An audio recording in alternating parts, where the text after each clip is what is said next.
My mom had two passions in life: overworking in her successful tech firm and making up lies about my dad. He left us when I was a baby, and Mom hated him so much she wouldn't even tell me his name. But once when I was 10, I just wouldn't back down and kept asking, and finally, she caved. Fine. Your dad's name is Roald Dahl. Can you leave me alone now? I was so excited. I had a name. I'd find out more about him, which I did only a few days later when our teacher said we'd be reading a famous book called Matilda by Roald Dahl. That's my dad. He wrote this book. I don't think so, Mila. He is. My mom told me that Roald Dahl is my father. Then your mom is lying, and you're stupid to believe her. The kids in class started laughing, and I was so mad I threw the book at my teacher's face, and I got detention for a week. Growing up, I tried asking Mom's friends about Dad, and I snooped through every corner of her room, always hoping I'd find some clue. And when everything failed, I turned to YouTube. People of the world, I need your help. My dad is lost, and my mom won't tell me where he is. I don't know his name or what he looks like, but I do know that he's very handsome. Like me, my mom looks like a cross between a Dracula and a very sad clown, so I'm definitely not like her. Anyway, I just want to talk to my dad,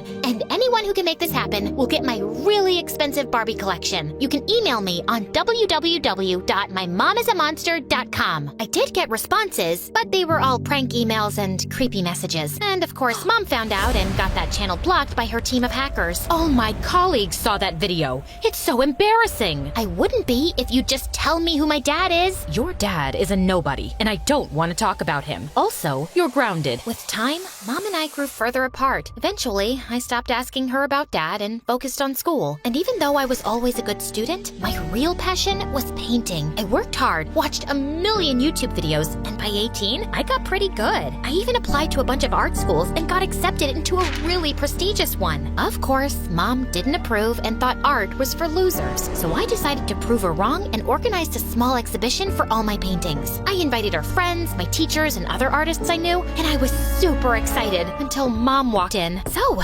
what do you think? I really thought you were serious about this art school, but I have to tell you, I am so relieved that you're not. I just wish I'd seen your paintings before I wasted my time coming here, not to mention the money you spent on this event. What? Of course I'm serious about art school, and I've really worked hard, Mom, and you're just insulting me in front of all my friends. I'm telling the truth. I mean, look at that painting. It's a donkey, for God's sakes. It's not just a donkey. It's a metaphorical depiction of the pain someone goes through when you load them with expectations. It's art. No, Mila, it's rubbish. Now, I can stay here and give you 10 reasons why you suck, but I just don't have the time. So wrap this up and I'll see you at home. Everyone was staring at me, and I'd never felt so embarrassed in my life. I was still recovering from that when the next morning, I received a call from the art college that Mom had called the dean and withdrawn my application. I barged into Mom's office, boiling with rage. Are you insane? How dare you mess up my college application? I told you, it's a waste of time, and you're not even good at art, but I'm glad you're here. I've decided that you should do an internship at my company this summer and learn about the family business. It'll help you with business school applications too. I'd rather eat a bag of poop than become a stone-hearted computer slave like you. I will never work at your stupid company, and I hate you. I really mean that. I hate you, Mom. I tried talking to the college authorities if they'd consider me again, but they asked me to apply next year. Feeling heartbroken, I was waiting for a cab outside the college when suddenly this hooded figure walked over, threw a note at my feet, and ran away. You're my sun and moon. I'm near you, and I'll meet you soon. Love, Dad. Dad? Jeez, who was playing this idiotic prank on me? I didn't think much of it and tossed the note aside. But then, I started getting these dumb notes all the time. With my mail, once in a restaurant, and even in my school locker. I didn't believe for a second my actual dad would send me these notes. But one day, I opened a book and found a photograph of me as a baby along with a phone number. Feeling curious, I dropped a text, and minutes later, I got a pin location. Of course, I was skeptical, and I knew this could be dangerous, but what if it really was my dad trying to reach out? I'd go there with my pepper spray. That afternoon, I took a cab to the location. I nervously knocked on the door, and this young girl opened it. I'm looking for the man who lives in this house. I think I'm his daughter. And I'm Beyonce. Excuse me? Oh, I thought it's a game we're playing. Who lies better? Now get lost, you imposter. I'm my dad's daughter. The only one. You don't. Before I could finish, the The girl went inside and started chasing me around with a paintball machine. As I tried to dodge her aim, I tripped and hit my head, then blacked out. When I opened my eyes with some difficulty, I found myself lying on a sofa with a man next to me. I think she's waking up. She's certainly not dead. Hey, ugly eyebrows, open your eyes properly. I'm just 14, and I can't go to jail after killing you with a paintball machine. Stop shaking me. Oh, thank God you're okay. The man hugged me tight and told me that his name was John and that he was my real father. You're really my dad? You sent me all those notes? Yes. You creeped me out. Why didn't you just get in touch like a normal person? Because I was scared of your mom. Dad explained how Mom and Dad started their company together, but then Mom got greedy, started taking on clients for illegal things like hacking into companies' databases and stealing information. When she got busted, she framed him and he went to jail. I was released a few years later, but I couldn't find a job here, so I went to Spain where I met Estelle's mom, but I missed home, so I came back. Mila, your mom ruined my life. Dad started sobbing, and I felt terrible for him. Of course, it sounded just like Mom. If she could crush her own daughter's dreams, she could do anything. The entire next week, I met Dad secretly without letting Mom know. He was sweet and really interested in my life. It was nice to have a parent who actually cared. And eventually, I told Dad about how Mom had withdrawn my college acceptance and how angry I was. And Dad suggested I move in with him. It'll give you time to calm down and we can bond better. I know my house is smaller than you're used to, but it's full of love and care and— Mold! What? Gold! Like golden hour. So good, it'll make your ugly face shine. Anyway, continue. So, what do you think? I'm in. And the next day, I told Mom I was leaving for a vacation and went to Dad's. I was looking forward to having a peaceful time, but Estelle was a nightmare. She spiked my food with earthworms, trashed my closet, and wrote threatening messages on the bathroom mirror. And one day, I was hanging out in the food court at the mall with my friends when out of nowhere, Estelle joined us. Did you follow me here? Guys, ignore her. She's, my crazy cousin. I just had a few questions for your friends. Did you know that Mila farts in her sleep and snores like a hibernating bear? You don't believe me? I have it here on record. Look, look. And that's her picking her nose when no one's watching. Isn't she adorable? That's enough. Estelle, please get lost. But I only want to hang out with you. You hate me, right? Is it because I'm not rich like you? Oh my God, it is. My cousin hates me because I'm poor. This is the worst day of my life. And Estelle started howling before dropping to the ground, and everyone was staring at us. I even had security come over to ask if everything was okay, and I literally had to drag her out of there. I went to Dad's room to complain, and he calmed me down. Estelle has had a tough life. Her mom and I never had the kind of money you did, and we were always working to make ends meet. She didn't get our attention and basically grew up alone. She's just acting out. Give her some time to warm up to you. I could kind of relate to that, so I softened towards Estelle and decided to make an effort. I thought I'd pick her up from school one afternoon, but when I got there, I saw a bunch of girls surrounding Estelle. Hey, double eyes, if I take your glasses away, will you turn blind? And what's with your hideous outfit? Wait, I might have something to make it better. And with that, one of the girls threw mud on Estelle, and she didn't even react. The girl charged at Estelle again. I walked in and pushed her away. Don't you dare! Hey, who the heck are you? I'm her sister. Now, if you don't want me to break your pretty nose, I suggest you buzz off. The girls looked scared and ran away, and then Estelle turned to me. You didn't have to do that. I know we hate each other, but you are technically my sister. It's kinda my job to look out for you. Aw, you almost made me cry, which never happens. Care for some ice cream? You're paying, obvi. We actually ended up having a really good time, and Estelle even opened up to me. She told me her mom was in Spain, working to give her a better life. My parents got separated a while back, and I'm only here with my dad for a few months before I return. Will you stay in touch with me after you leave? Don't hold your breath. Estelle had a weird sense of humor, but at least I wasn't the target anymore, and we only got closer. Life was finally looking up until one day I walked into the kitchen to find Dad looking tense over a pile of papers. Is everything okay? I have no money and the bills are just piling up. If things don't get any better, I might have to pull Estelle from school. I'm sorry, Dad. Is there anything I can do? I could give you my credit card. And who would pay for that? My other credit card? That's not how things work, Mila, but if you really want to help, there's something you can do which you may not like. Try me. Well, I've got information that your mom is building this groundbreaking software for the government. If we could get the back-end codes for it, I could sell them to one of her competitors and we'd have enough money to cover the bills and plenty more. I could even pay for your art school. You mean you want me to steal from Mom? Technically, everything your mom's done has been based on my research, so it's mine. I'm only asking you to get it back. Think about it. I thought about it a lot. Mom had ruined Dad's life and stolen from him. And she was ruining my life too. And she was already so rich. How bad would it be for her to lose one project? So the next morning, I told Dad I'd help him. I had to steal the software files and bring them back to him. But for that to happen, I had to go home first and act like things between me and Mom were okay. As I was packing my things to leave, Estelle walked into my room. Don't do it. Don't do what? I heard your conversation with Dad and your plan to steal something important from your mom. And I'm all up for crazy ideas usually, but that feels wrong, even to me. You should trust me. I have a really high IQ. You don't know what she's like, and she's ruined Dad's life. I'm doing this for him and you. You tell yourself that, but it's just your way of getting attention. You'll regret it, Mila. And yeah, I know he's our dad, but really,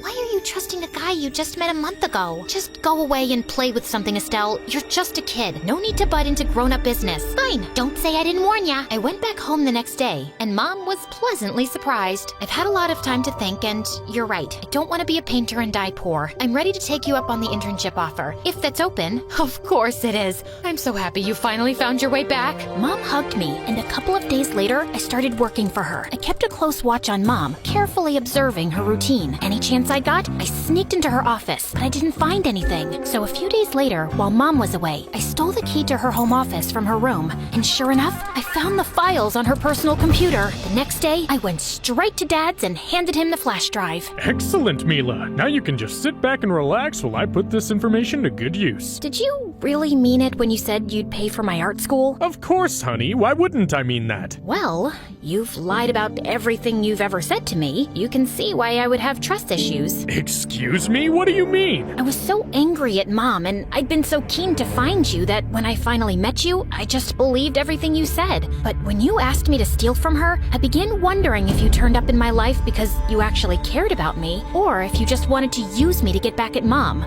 The last few weeks, I haven't been searching for the software. I've been digging deeper into what actually happened between you and Mom. Turns out, the two of you set up a company with her money, after which she found out you'd been stealing money and transferring it to an offshore account. And when she kicked you out of the house, you broke in and tried to kidnap me to extort money from her, for which you were caught and sent to jail. What? Who's been feeding you all this baloney? I found the documents of the court case proving you were embezzling, and also the police report of the break-in and attempted kidnapping, plus the restraining order Mom has against you for both me and her. I've seen it all with my own two eyes. Oh, and obviously, that drive just has a bunch of nonsense in it. Did you really think you could just turn me into a criminal like yourself? Dad stared at me speechlessly, then snarled and flung the drive into the wall. Just then, the door flung open and Mom and Estelle walked in with police officers who had Dad in handcuffs within seconds. What are you arresting me for? I didn't do anything. If this girl says I asked her to steal something, she's lying! Oh, that's not why they're arresting you. You've broken the law by even being in the same room as me. Restraining order, remember? I'll be reporting this as another attempted kidnapping. Dad went kicking and screaming as Mom hugged me. I'm so glad you came to me and told me everything, Mila. I just wish I'd told you the truth sooner and kept you safe from that man. I had no idea he'd ever reach out to you. I'm really sorry about this and everything else. I haven't been a very good parent, have I? You can start now, and I know you were just protecting me from the truth. And if I wasn't angry at you, I wouldn't have trusted Dad so easily. Thank God Estelle knocked some sense into me and made me think about his agenda. Yeah, I'm very smart. Now, my mom's waiting for me in Spain, so can you buy me a ticket? And I hope you have a good life, which may be hard since you're kinda stupid. I don't like making a lot of trouble or a lot of noise. I just like hanging out with my friends and eating good sushi and being totally peaceful. But if you mess with someone I love, all the peace is gone and my heart burned like 1,000 flaming suns, and I'll become a monster. Before that fateful day when everything changed, I was just a normal, peaceful girl who lived with her parents and did my best in school. Though that wasn't always very good. The kids all knew not to mess with my friends because I would lose my mind and yell and scream and make their life horrible until they apologized. But when they did, I would just say thank you and go back to normal. I had no idea this little quirk of mine would change my life forever. I was on my way to meet my friends at the public garden on the bridge when I saw 4 guys surrounding them. But the guys all had their backs to me, so all I could see were my friends' faces, and they looked so distressed. I swear my friend Miyumi was about to cry. My head boiled and my cheeks turned red. I ran up to them, already yelling. "What are you doing to my friends, you jerks? Get away from us!" I panted like a dog, totally out of breath. The guys were all stunned, their eyes wide and mouths dropped open.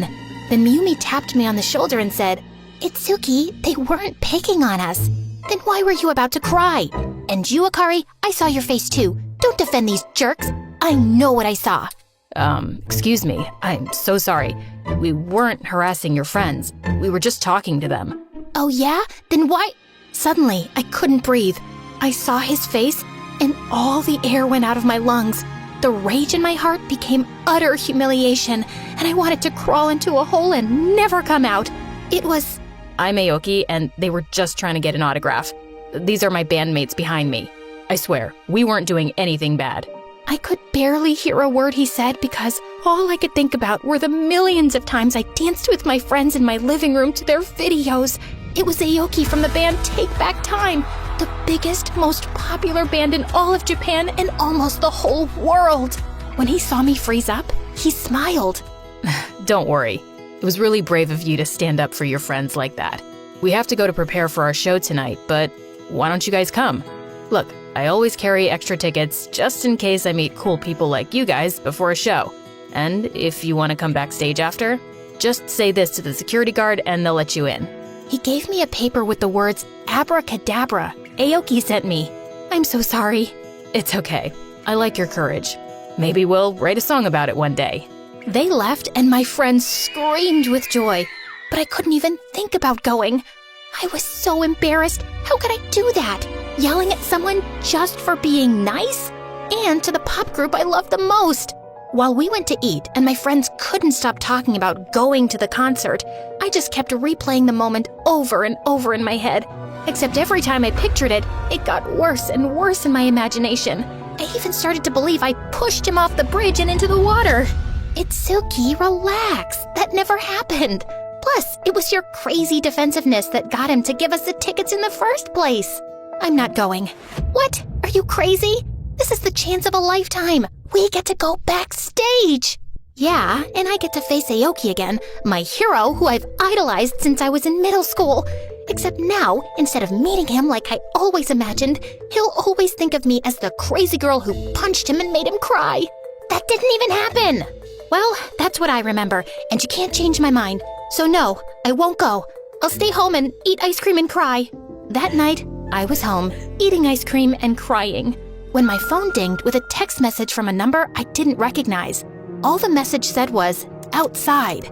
I looked out my window and there he was, the black SUV parked behind him. I assumed in case anyone saw him and he had to run away. I thought maybe I was dreaming, but nope, it was real. Even in my house, I couldn't hide from my embarrassment. I opened the window. I don't have makeup on. I can't come out. How did you find me? I asked your friends when they came backstage. I just want to talk. I wanted to talk to you. Talk to me about what? Come down and I'll tell you. I took a deep breath, got myself as ready as I could with such a short amount of time, and went out to meet him. Even now, after doing a whole show for hours of dancing and sweating, he looked perfect. I can't believe you came here. Don't you hate me after I yelled at you for no reason? Hate you?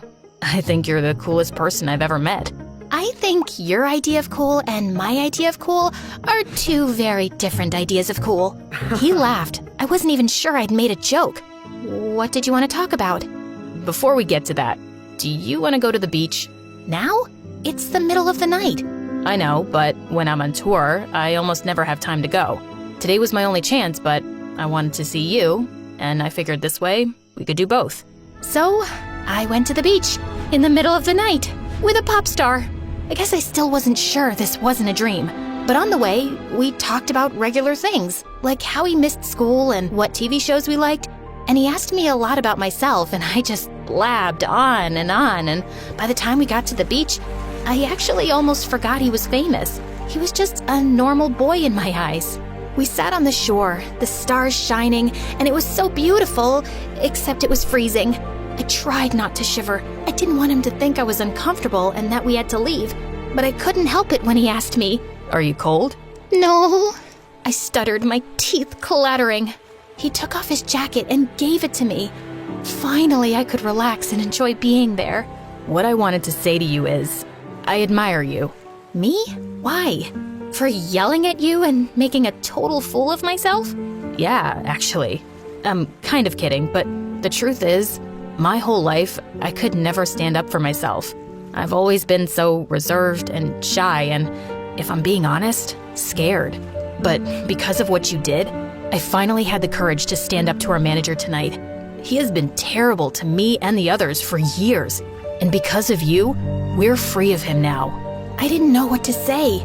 I had no idea being myself and just defending my friends could have such an impact on someone's life like that. We walked along the beach, and as we talked some more, I couldn't believe how funny he was. And then, out of nowhere, it started snowing. We had been so busy talking, we didn't even notice it got cloudy.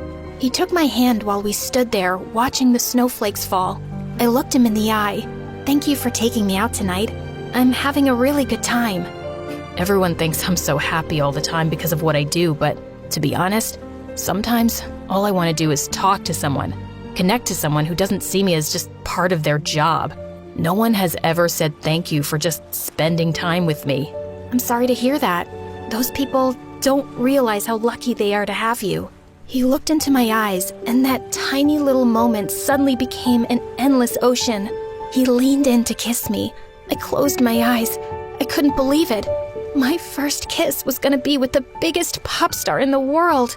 Then, a wave washed over our feet and I screamed from the cold. He laughed, and I did too. And then suddenly, a warm light fell over me. It was pink and yellow and purple, and I realized it was the sunrise. We had been there all night. Oh no, I'm gonna get in so much trouble with my parents. He got me back home as soon as he could. When he parked in front of my house, he said, If you ever want to come to my concert again, text me and I'll get you in. And use those words and come backstage to visit me. I leaned over and kissed him. The kiss made time stand still all over again. I swear in that moment, even the sunlight froze. When I pulled away, I was a little embarrassed. I'd done it without even thinking. I wondered what he would say. He just smiled and said, The bravest girl I know. Finally, I went home, but my parents were already awake, and they were furious with me. I apologized, but I couldn't help but smile, which only made them angrier. They sent me to my room and said I was grounded for a whole week, but that was fine with me. For the next few days, all I did was write about that night. I texted with him as much as I could. He even told me about life on the road, the interviews and film premieres and concerts he was going to, and even asked me to FaceTime. Wow, while I'm locked in my tiny room with nothing to do, you're out traveling the world, meeting famous people, singing to thousands, and watching movies that haven't even come out yet. That's all true. I met all my heroes, and every night I sing to thousands of girls who wish they could marry me, and none of it means anything. What do you mean? Of course it does. You're making such a difference in people's lives. You make them so happy with your music, and I know the people who meet you love you. I don't want to sound ungrateful. I love my life. I worked very hard to get here. But the truth is, out of all the amazing nights I've experienced, just sitting with you and talking on the beach under the stars was the best, most unforgettable night of my life. And then he got quiet and looked so sad it made me want to cry. And that's when I knew, I'm never gonna see you again, am I? After the Japan tour, we're going straight to America, then Australia, and then England. I won't be back here for another 2 years. I realized this conversation was gonna be our goodbye. It was the hardest thing I have ever had to do. But I knew it wouldn't work with us, and I thought it would be much more meaningful if we stopped talking on purpose, rather than just slowly falling out of touch over time. As much as I tried not to, I couldn't help it. Tears began just falling from my eyes, and he cried too. I wanted to say so much. I wanted to promise that we would meet again one day. But I knew with him being so busy and me going to college soon and having to work so hard, it wouldn't be possible. So I said the only thing I could think of in the moment, the only thing that was true. I'll never forget you. He was still sad for a while and stayed quiet for a long time. Then he looked up at me and smiled. Of course you won't. I'm unforgettable. We both laughed, and for a little while, we even let ourselves forget our sadness. We talked on the phone all night. And again, I didn't realize how long it had been until the sunshine came through my window and hit my eyes, just like it had that night on the beach. And then finally, we hung up. Some years later, when I was in college, I got a message from him. He said he would be in Japan for a concert, and if I wanted to go, he could get me and my friends a couple of tickets. I asked for 5. Me and my friends went, and there he was. It was really nice to see him again. And then, just as the concert was about to end, his bandmates all left the stage, and the lights went out except for his spotlight, and he played a song on his acoustic guitar that no one had ever heard before. The song was called "To the Bravest Girl I Know," and it described everything that happened between us. I didn't tell my friends it was about me. It was special. It reminded me of that amazing night. And then the spotlight fell on me, and everyone turned to look. I didn't feel very brave then, with all those eyes on me.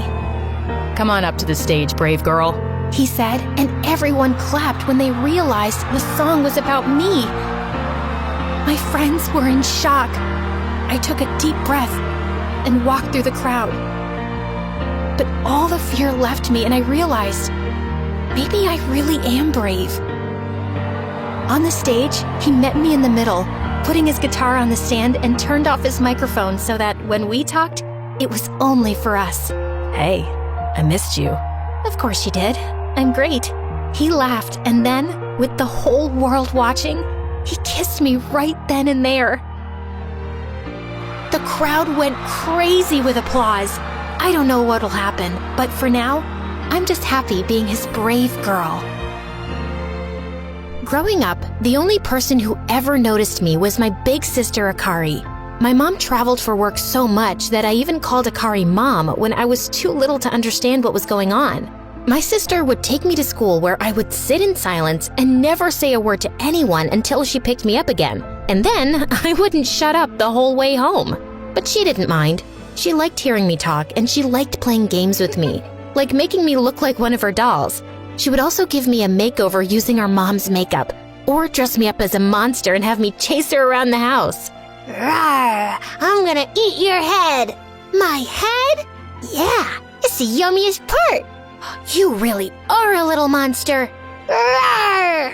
When we got older, our mom moved to another country for work.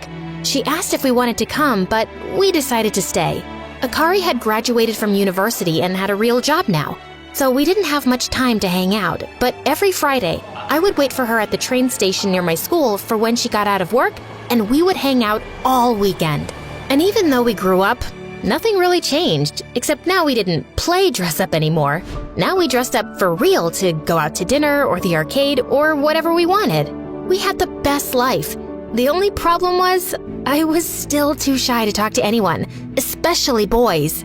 One time when we were at the arcade, I saw a boy staring at us. Akari elbowed me. He's looking at you, Nozomi. Go talk to him. My cheeks got so red, my hands all clammy. I suddenly froze up and couldn't even play the games anymore. Okay, let's go home. You don't have to talk to any boys. But you know, it would make me really happy if you tried, at least once, for me. Maybe you can talk to a boy for me. Then I won't have to do any work. She gave me a dirty look, but she was only kidding. I knew she was right. I just had no idea how I would ever talk to a boy. Then one Friday, the train that was supposed to arrive didn't come, and suddenly I got a really bad feeling. After 30 minutes, the train finally came, but Akari wasn't on it. I called and called, but she didn't answer. Then finally, I got a call, but it was from a random number. Hello? Is this Akari's sister, Nozomi? This is the hospital. Your sister was in an accident. She's in a coma. All the air left my lungs. In the hospital, I found her lying there with her head bandaged. She looked like she was sleeping. They didn't know how, but she fell onto the tracks and hit her head. The doctor said it was impossible to know when she would wake up. From that day on, I started visiting her every day. I usually read to her, but one day I forgot my book, so I just talked. And when I left, I ran into the nurse in the hallway. If you have time, maybe you can talk to him too. He's in a coma like your sister. I think he was part of the accident she was involved with. He was? I think so. But we don't know who he is. He didn't have any ID when he was brought in. he had no one to visit him? I felt so sad. I imagined my sister being here all alone with no one to talk to her all day. Before I knew it, I was in his room. He looked a couple of years older than me. I sat down beside his bed and without even realizing it, I was just talking to him just like I talked to Akari. 30 minutes later, I was finally out of things to talk about. That's when I realized something. You know, you're the only boy I've ever talked to. You're a really good listener. I started bringing 2 books to the hospital every day after that. One for my sister and one for the boy with no name. Something strange happened after I was reading to him for a few days. Every night when I went home, I would think about him and even dream that we met and talked and fell in love. I realized it was ridiculous to fall in love with someone I didn't even know. And the next day, when I read to him, I tried to push the thoughts away. But for some reason, I just couldn't help but think, maybe it was love at first sight. That night, I decided to leave the book I had been reading to him in the hospital closet so I wouldn't forget it. But when I opened it, I saw there was a leather sketchbook inside. I opened it and saw that it was drawings of people at the train station. Every page was a different person. I flipped until I found my sister. I couldn't believe it. I realized then that the nurse was right. They must have been in the same accident, and it gave me a great idea. Maybe if I could find out what happened, I could find out who he was. I went to the train station from his drawings. It was the same one Akari used to come and see me after work on Fridays. I saw a woman waiting for the train. Excuse me, do you know about an accident that happened here a few weeks ago? Yes, I was here. A young woman fell from the platform as the train was coming and she hit her head. She would have died, but then the boy jumped down and picked her up. But as he pulled her away, the side of the train hit his back and he fell too. Whoa, the boy I had been reading to all this time had saved my sister's life. Maybe I wasn't so ridiculous for having feelings for him. Maybe it was destiny. Then the woman pointed to an elderly lady. That older woman, I think it's the boy's grandmother. She's been coming here every day waiting for him. We tell her he's in the hospital, but she doesn't remember. I was so sad to see her waiting there for him. I wanted to tell her what happened. Excuse me, ma'am. Are you waiting for your grandson? Yes, he's never late. I don't know what happened. But I decided if she couldn't remember anything, maybe it wasn't a good idea to tell her something so terrible like he's in a coma and might never wake up. But I couldn't leave her there like that, waiting for him. She had a cane and looked very weak. I'm sure he'll come home soon. Can I help you get home? I walked with her as she told me stories about how kind and wonderful her grandson was. His name is Kenji. He's always drawing. He takes care of me. With every word she spoke about him, I was falling more and more in love. But then I realized, oh no, without him, she had no one to take care of her. After I walked her home, I went to the market and bought a bunch of food and took it to her house where we both cooked while she told me more stories about him. I always tell him he needs to meet a girl and have a life of his own, but he says he doesn't have time for girls. He says it's because of his work, but I know it's because he takes care of me every day. But there is one girl he likes a lot. He always draws her. See? She pointed to a stack of drawings. I looked through them all. They were all of Akari waiting at the train station. I couldn't believe it. He was in love with her. My heart broke into a million pieces. The love I felt for him, it was all for nothing. And what was worse, if they both woke up, they would probably end up together and I would have to watch. Still, I couldn't let his grandmother be alone with no one to take care of her. So every day, I would take the train and find her there waiting for him. And every day, we would cook while she told me stories about how wonderful he was. I had to smile, but I wanted to cry. And every night after visiting her, that's exactly what I did. I cried on the train ride home, on the walk, and in my bed. And every day, I would get up, go to the hospital, read to my sister, and then read to him. And then one day, I stopped reading and just talked. You know, Kenji, you're still the only boy I've ever talked to. And to be honest, the only boy I've ever loved. When you wake up, everything will be different. I'll miss spending time with you, but I hope we can at least be friends. One night while I was sleeping, I got a phone call. Hello? Fantastic news. Your sister woke up and she's doing really well. I ran to the hospital and found her sitting there eating pudding. She smiled big when she saw me. I hugged her so tight she begged me to let go. Before we left, I asked the nurse, "Can I come back to see him again?" "I'm sorry, but we don't allow anyone up here except family. I wasn't supposed to let you visit him at all, but I felt so bad." "Oh, I see. Can I say goodbye?"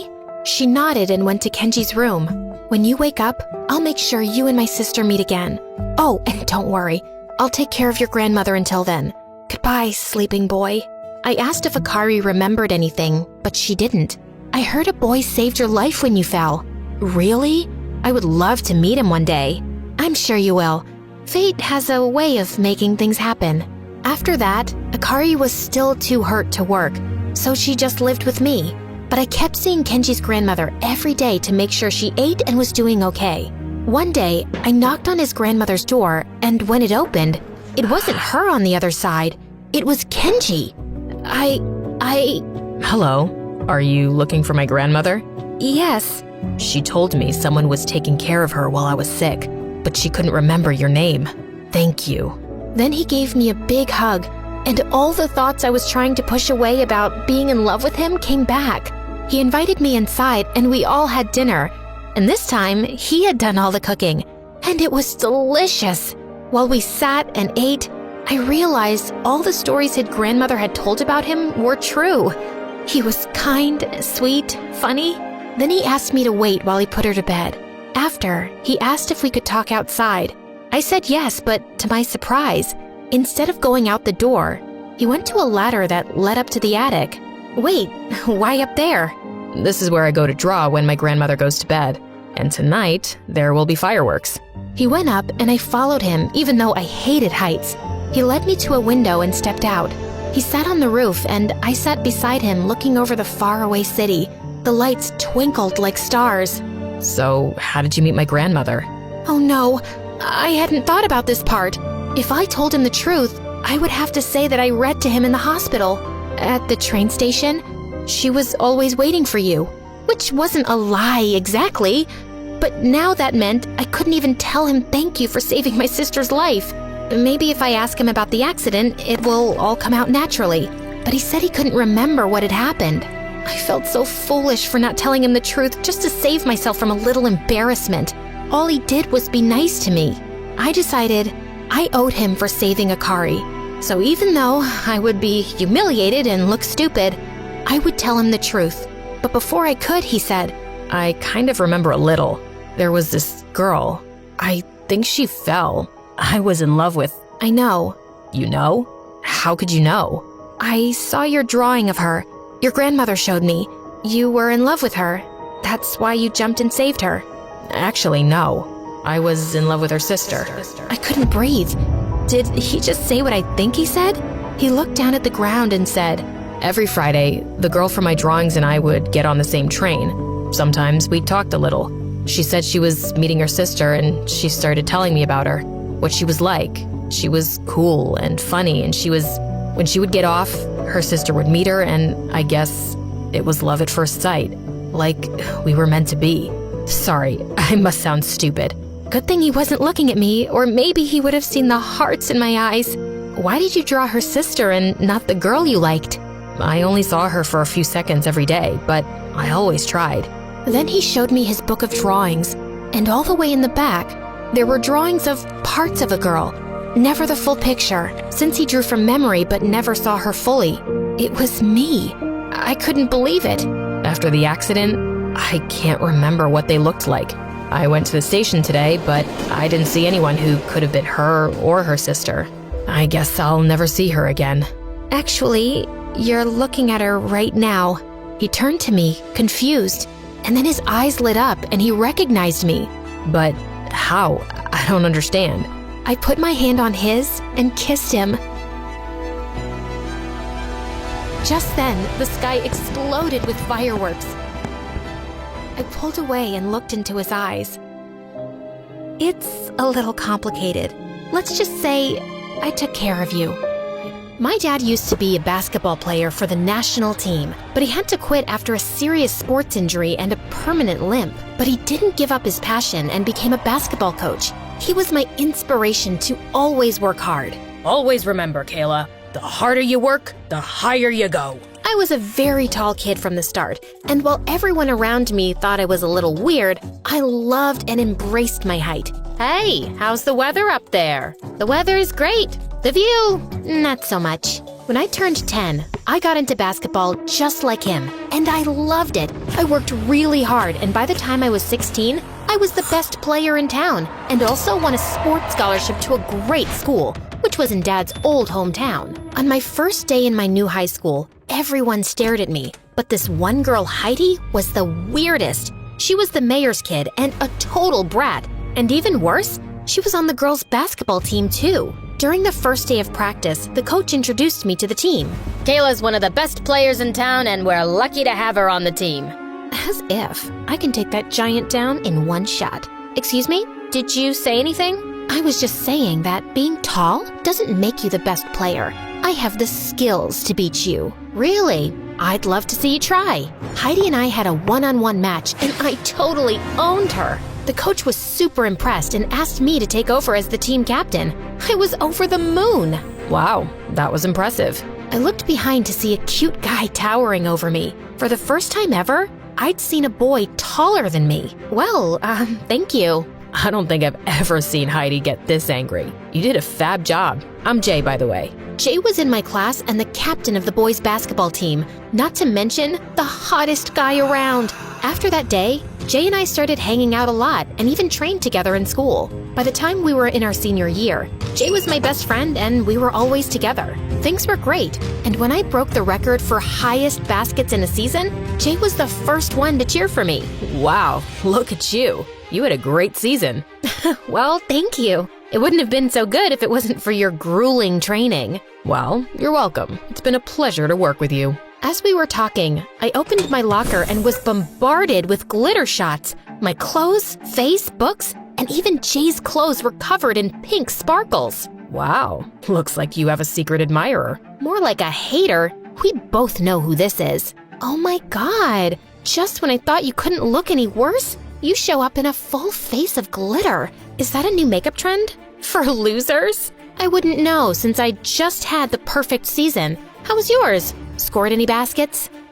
Cheeky are we? But hey, look, you've ruined Jay's clothes too. Just like you're ruining his reputation by hanging out with him. Why don't we ask him? Don't look at me. I just want to get changed. I am terribly late for class. As Jay left, Heidi stared at me with death in her eyes. What is your problem? You've been after me since the day I came here. I want you to pay for what your dad did to my dad. What? What did he do? And isn't your dad like the mayor? Yes, he is. But your dad made him miserable in school. He was a bully, and I'm gonna take his revenge on you. Someone's gotta pay. I think you're confusing my dad with someone else, weirdo.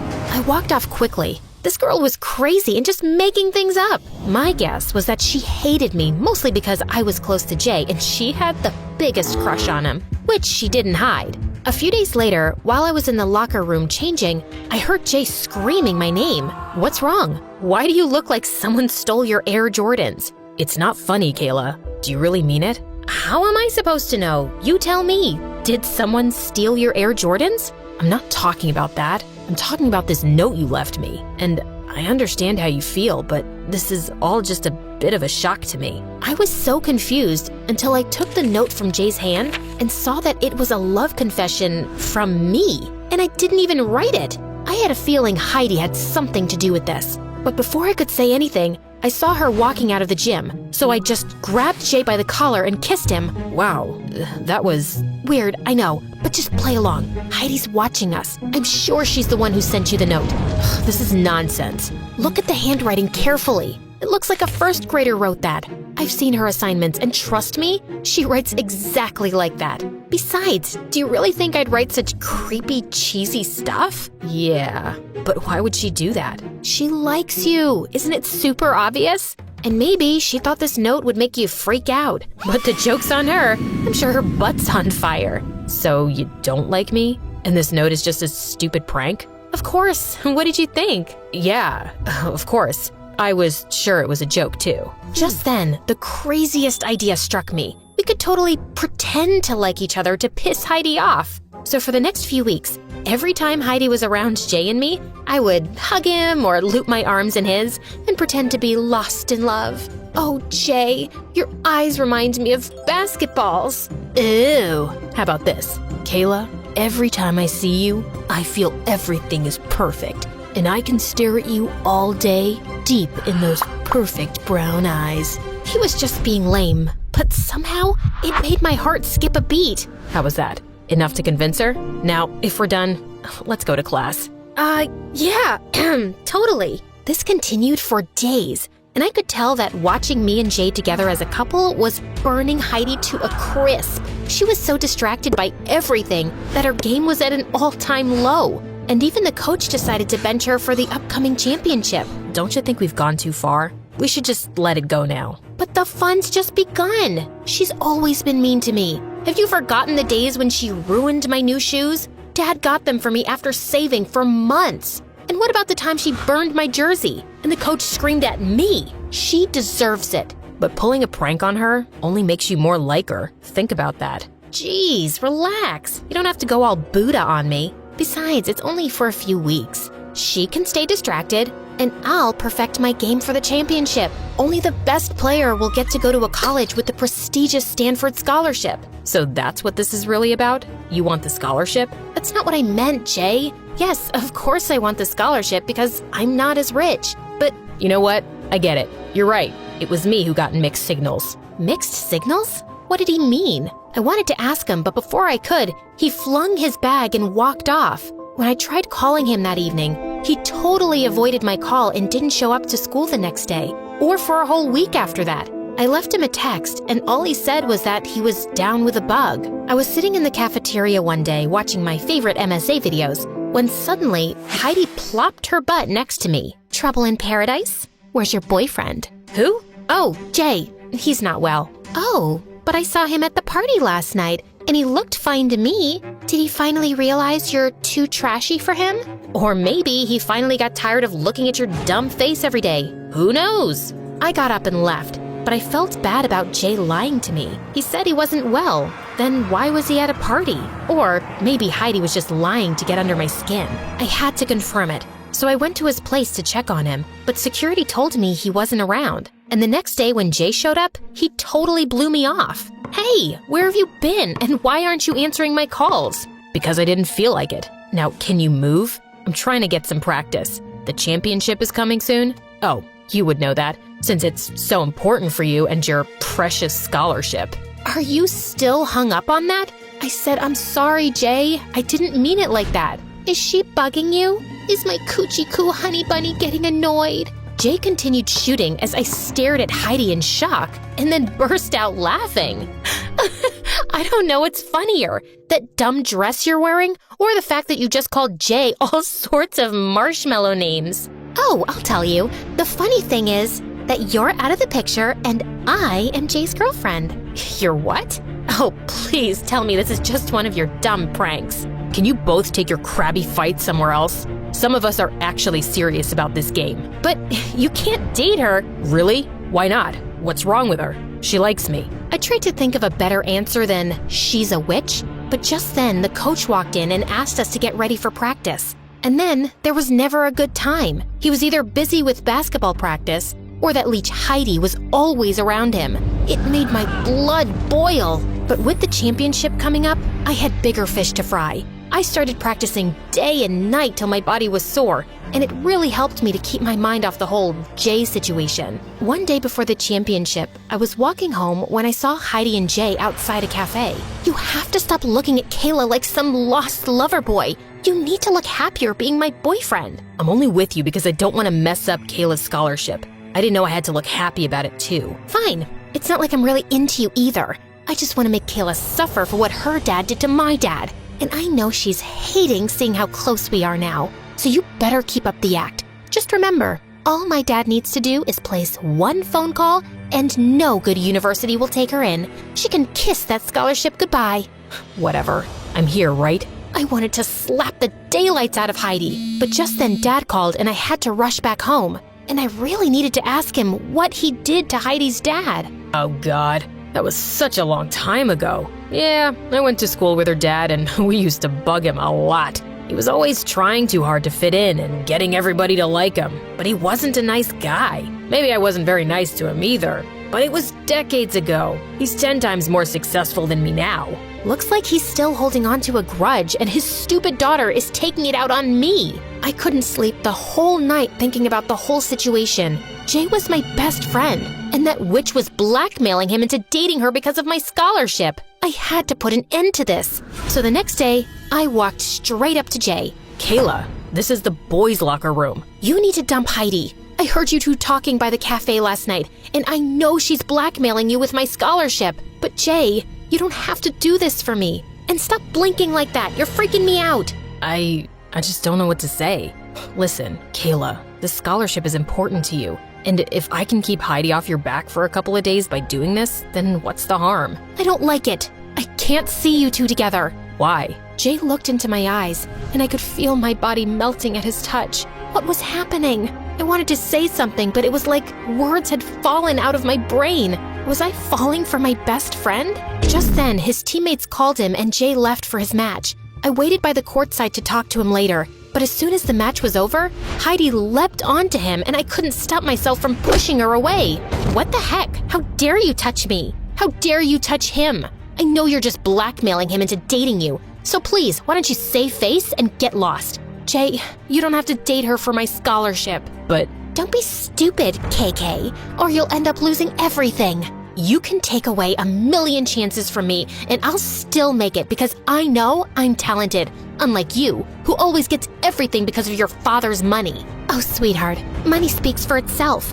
And right now, I can hear it saying that you've lost your chance of ever getting into a good college. Heidi stomped her feet and left, but I couldn't care less. I was about to confess my feelings for Jay, but before I could, the coach called me for the match. That evening, I played the best match of my life and also ended up getting the Best Player award. I had no idea if I'd get the scholarship, but at that moment, all that mattered was that I was happy with Jay by my side. A week after the match, I was waiting by the lockers when Heidi walked up to me. Hey, loser, I told you you'd never win this scholarship. Why do you look shocked? Oh, you didn't see the list yet? No. I'm shocked because you're still talking to me after I royally kicked your butt last week. yeah, and so what if she didn't get the scholarship? She did get selected for the nationals. I turned around to see Jay smiling down at me. What? I got selected? Yeah, and you'll be the team captain. Coach just told me about it, so I thought you should hear the news from me. This is the best day ever! And you didn't even have to date anyone for this. Ugh, I hate you. I'm gonna tell my... Dad? We know. Heidi left red-faced as Jay turned to me. So that was dramatic. Not as dramatic as your whole, leave me alone, Kayla. Oh, shut up. You act all smart, but you couldn't even figure out that I Like you? You knew? No, but I know that I like you too, and if I have to date someone, why not my best friend? Not that easily. You'll have to take me out in basketball first. You're on. Growing up in Canada, I was always in awe of how beautiful the country was, besides the freezing cold and constant snow. But Mom and Dad loved to travel. That's why before I turned 10, I had already been to 5 different countries. One time, when we were at the Met Museum in New York, I had the worst stomach pain. My stomach burned and I couldn't walk. Mom, Dad, it hurts. They rushed me to the hospital, and throughout the day, they tried to calm me because I was so scared. Honey, you're gonna be fine. Don't worry, we're here. She must be in so much pain. Look at how much she's sweating. My poor baby. And then it all went blank. When I woke up, I found Mom and Dad talking to the doctor. What the doctor said left me wishing I didn't hear it. I was diagnosed with Crohn's on my 14th birthday. Crohn's is when your bowels are inflamed and can cause severe stomachache and may also require surgery at times. My parents did everything they could to cheer me up, but I was angry at everything. Even though I knew they were struggling financially and were very stressed, I couldn't help it. I was rude to the nurses and even snapped at my parents. One day, however, I had snapped to the point that I threw a bowl of custard at the door right behind the nurse. That's so disgusting. Who eats food like that? Billy, that's no way to behave. They're trying to help you. I don't want anyone's help. None of you understand how much pain I'm in or what it's like to be stuck in here. It would be an understatement to say my parents were shocked at how much my behavior had changed. I hated everything about my life. I was away from my friends, stuck at the hospital eating tasteless food, and worst of all, my condition got worse. When I turned 15, I had to get a stoma temporarily, which is kind of gross and you don't need to know the details, except that I had several questions for my doctor. Will it stink? Is it safe? It won't cause an infection, right? Honey, give the doctor a chance to answer.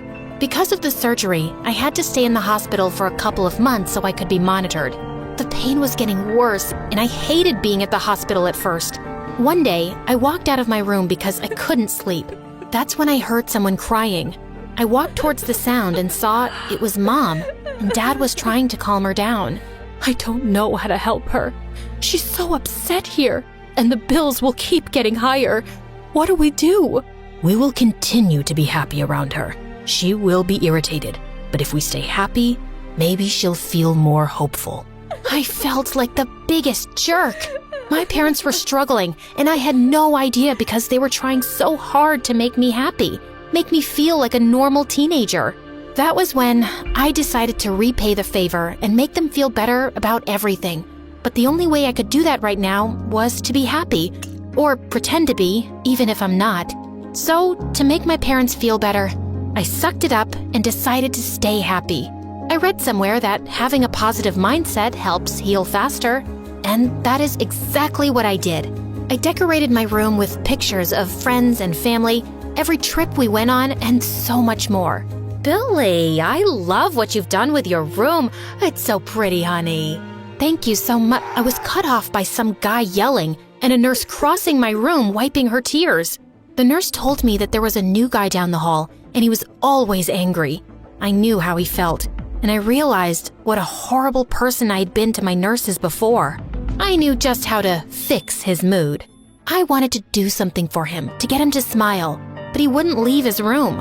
All he did was yell at everyone who spoke to him. I had had enough. So one day, when he was taken out by the nurse to run some tests, finally I had my chance. So I rushed into his room to prepare my surprise. I decorated it just like mine. I think better than that, because by the time I was done, it looked like a unicorn threw up a rainbow in there. And wow, when he saw the room, the expression on his face was priceless. You, what have you done? Oh shoot.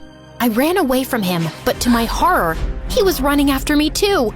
He only stopped when I did, and he began yelling at me and telling me how irritated he was. But you've got to admit, this is probably the most fun you've had in the past couple of days. You're very annoying. Stay out of my room. I hate hospitals. Rude. Since that day, I steered clear of the guy, whose name I learned was Steele. Silly name. And he seems to get bent out of shape much easier than his name suggests. He stayed away from me too. And every time he saw me, he would glare and walk the opposite way. One day, one of the nurses came to check up on me. She told me how bad she felt for Steele. Why would you feel bad for him? He's so rude. Oh, sweetie, who wouldn't be? It was his birthday last week. He was so excited to see his friends, but none of them showed up, even after they promised him. And his parents had to work. Poor guy. Oh, shoot. Now even I felt bad for him. My parents helped me get him a cake. I didn't want to go to his room after he asked me not to, so I asked the nurse to bring it with a note. Happy birthday, jerk boy, from the sick girl down the hall. 5 minutes later, I saw someone's shadow under my door, walking up and down the hallway. And then I heard a knock. Hey, sick girl. What do you do when you can't sleep?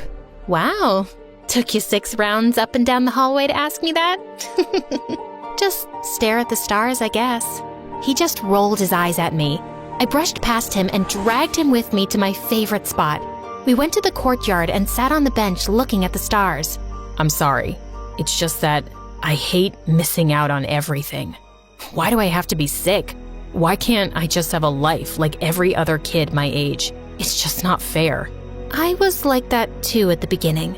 But then I realized how much my parents continue to do for me, and what I'm trying to say is, you shouldn't just pay attention to what you don't have. I mean, look, you got to meet an amazing person like me right here. You really couldn't have asked for anything better. How are you this positive? How do you distract yourself from all this pain and stuff? If you wait to be happy until everything is fine, you'll waste your whole life. So, I gave myself a purpose, a mission. What mission? I haven't told anyone before. Oh, well, you don't have to tell me. No, it's okay. I need motivation to work harder on it. So here goes. I'm starting a foundation dedicated to help parents of kids who are sick, so they don't have to worry about bills. Wow, that's actually pretty amazing. I can help if you want, and would love to join for real once it's up and running. Yes, I need all the help I can get. Pretty soon, the both of us began hanging out often and working on plans and ideas for the foundation. I would spend all day in his room and he would at mine. We even introduced our parents to each other. It was nice to finally have someone close to my age to talk to, who understands exactly what it's like to have a condition. One evening, a couple of weeks after my stoma surgery, Steele came up to my room. Want a change of view? What did you have in mind? I followed Steele out, and he helped me walk by holding onto my hand and my waist. My face was turning red as a beet, and my heart was hammering in my chest. Was this what a crush felt like? He led me to the cafeteria, and my jaw dropped. He had set up a beautiful candlelight dinner. Whoa, Steele. I didn't know you were such a sap. Why? All you do is work to help other people. You deserve something just for you. Thank you. This is so beautiful. He led me to the table and it was all set up. The food was still steaming. Steele even pulled out the chair for me to sit first. What a gentleman. You know, even before I was sick, I wasn't very nice. I was rude, angry, and took everything for granted. And then I met you. I didn't know anyone could be so fun and positive while things aren't going the way they want. As much as I hate the hospital, I'm glad I'm here. It was so sweet, but then he leaned in to kiss me. I put my hands against his chest. Steele, we can't kiss. You could get sick. The look on his face broke my heart. So I held his hand in mine instead, and he smiled. The next day, I woke up with the biggest smile. Yesterday was like a dream come true, a fairy tale. Just then, the doctor and my parents walked in to talk to me. Honey, guess what? You get to go home, finally! What? You're all good now. You'll just have to come for a checkup in a few months, but other than that, you're fine. You can leave here today. Isn't that great, sweetheart? It is. It's amazing. While Mom and Dad were taking care of all the last-minute paperwork, I walked over to Steele's room. He gave me the tightest hug as soon as he saw me. Steele, I have some news. I'm being discharged today. I leave in a couple of hours. That's great news, Billy. Why aren't you excited about it? Because once I leave, I won't be able to visit you. I'll be moving back to Canada. Oh, is there no way you could visit? I don't think so. I can try though. But Steele, is it fine if I just leave like that? Hey. No, you don't have to ask me. I'll be completely fine. I'm just so happy you're finally getting out of the hospital, completely healthy. And I promise you, I won't go back to being a grumpy jerk boy. I'll make sure I make every moment count, just like you did. I spent the rest of my time there with Steele until my parents came to get me. We promised to stay in touch. For the first few months, I thought every other person I saw on the street was Steele. Everywhere I looked, there he was. I felt like Cupid had hit me with a bucket of love with Steele's name on it, but I pushed it aside. There was nothing I could do. As the years passed, life got in the way, and eventually, we both lost touch with each other. I got extremely busy with completing high school, trying to get into a university, and with the foundation. I put all of my focus on getting it open. After organizing talent shows and competitions as fundraisers and to get some awareness on it, I got some attention and eventually got to meet the CEOs of the biggest organizations who wanted to help me out with my own foundation. But I was in for a shock when I spoke to them. So, From all the donations and money you make, we will get 40% of the cut, and you can decide how much you want to keep and give the rest to the families. I'm sorry, but did you just suggest that you and I take the majority of the money that is supposed to go to struggling families? Of course, I don't agree. That is not the goal of my foundation. You're just a child. This is how it works. I have nothing to lose if you deny this offer. It's just you who will struggle. I was fuming with rage when I stepped out. I ranted about it for days to my parents. I had to take matters into my own hands. I worked hard for years at university and internships. And finally, at the age of 22, I opened my very own foundation. It became known globally. I was one of the youngest CEOs in the world, and I was on many magazine covers as well. I'm not gonna lie, that was fun and it made me feel great. But it wasn't the fame I was after. It was the families I got to help out. Many people showed up to donate and help out, and one day, my assistant ran up to my office to inform me that we had gotten one of the biggest donations ever, a whopping $100,000. He's here right now, and he wants to work with us as well. Isn't this exciting? Can I show him in? 100,000? Yes, of course. I can't wait to meet this angel of a person. I'm an angel now? I thought I was the jerk boy. It was Steele.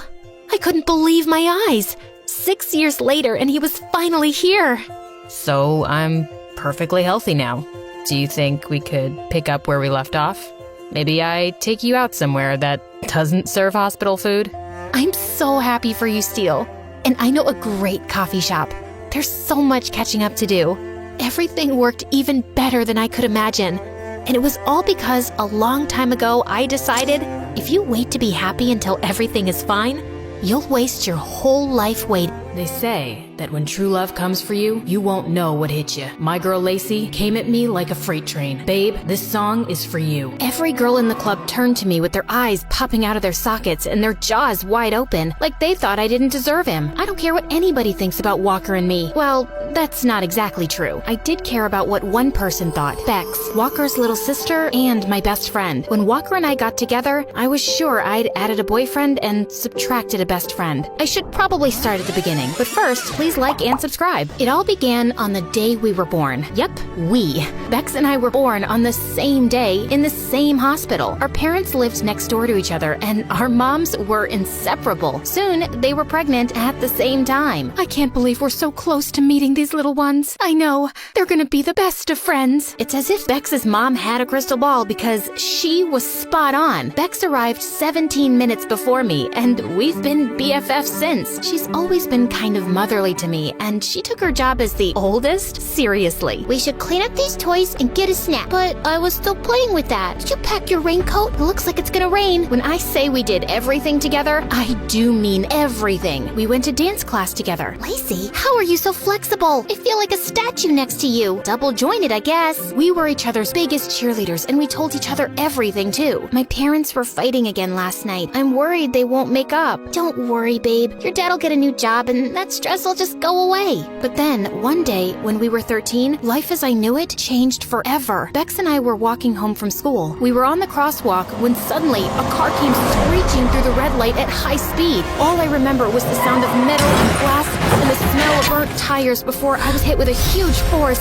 and then everything went black. When I woke up, I found myself in the hospital. Oh, honey, thank goodness you're okay. What if something had happened to you? I couldn't do life without you, bestie. Sweetheart, you just take everything easy now. You need to heal. And I did heal, kind of. My body was fine, but my brain was broken. For some reason, every time I left my house, I was terrified. When I stepped outside my door, I could hear that car and I could smell the burnt rubber. My world shrank in an instant. The only place I could make it without a panic attack was across the 5 cement pavers that separated Bex's front door from mine. Anything else brought me paralyzing fear, and I even stopped attending school. Bex, can we just stay at my house today? I don't think I can go out. Oh, sure. Yeah, that's fine. I'll just cancel with our friends. Bex, do you want to watch a movie at your house? I thought we might go to the mall. I really don't want to go anywhere. I think that's when Bex started to resent me, which made me feel guilty. I didn't mean to be this way. I didn't want to live the rest of my life inside a house, but everything just felt safer there. At least to me. To Bex, it must have felt like a prison. Ugh, we never do anything anymore. This is boring, Lacey.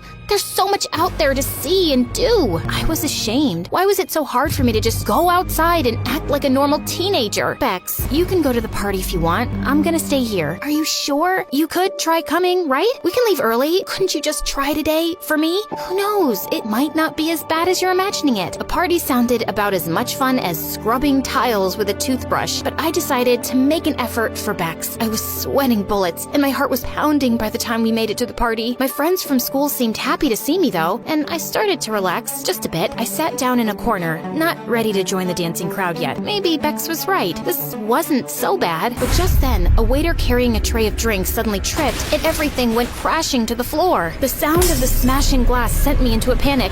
I dove under the table and buried my head in my arms, crying hysterically. Everything went completely silent, and Bex tried her best to make me come out, but I couldn't move an inch. Eventually, she had to call my parents to come and take me. Lacey, I'm sorry. I didn't know. I've been trying to tell you. I can't go out, and now things are even worse. Everyone probably thought I acted like a freak. I'm not trying to hold you back, Bex. You want to go to parties? You can go without me. I won't mind. Okay then, maybe I will. A few nights later, I went over to Bex's house, but I found her brother Walker instead. He smiled, and I was distracted by the dimples on his cheeks. Hey, Lace, Bex isn't here. Whoa, when did Walker get so hot? He was usually always in the garage practicing with his band. He had a major glow up. Right, I forgot she might be out. Is something the matter? You look a little glum. I'm just bored, I guess. Yeah, me too. Come on in. That's how it all began. That night, Walker and I talked. I told him I was scared I'd be hit by a car again. I said that I'd felt trapped in my own mind. I told him I felt guilty keeping Bex from living her life, and about what happened at the party. Don't be so hard on yourself. What happened to you was a huge trauma. Healing takes time. As for Bex, don't worry about her. She's your friend. She'll always be there for you. Hearing Walker say that felt good. You're right, Walker. I just can't help it. Sometimes I feel like a freak from another planet. I'm sure everyone at school now thinks I'm a total weirdo. That was when Walker picked up his guitar and started strumming it. Why does it matter what anyone thinks of you? It should only matter what you think of yourself. But for the record, I happen to think you're pretty great. My heart skipped a beat when he said that, and for the first time in a long time, I felt like I had someone to talk to, someone who cared about me, someone who saw me. The next time Bex came to see me, I tried to bring up Walker. I saw your brother playing his guitar on the porch the other day. He's gotten really good. Also, really cute. Yeah, he's good, but my parents think it's a waste of time and he should focus more on his studies. Wait a minute, you think he's cute?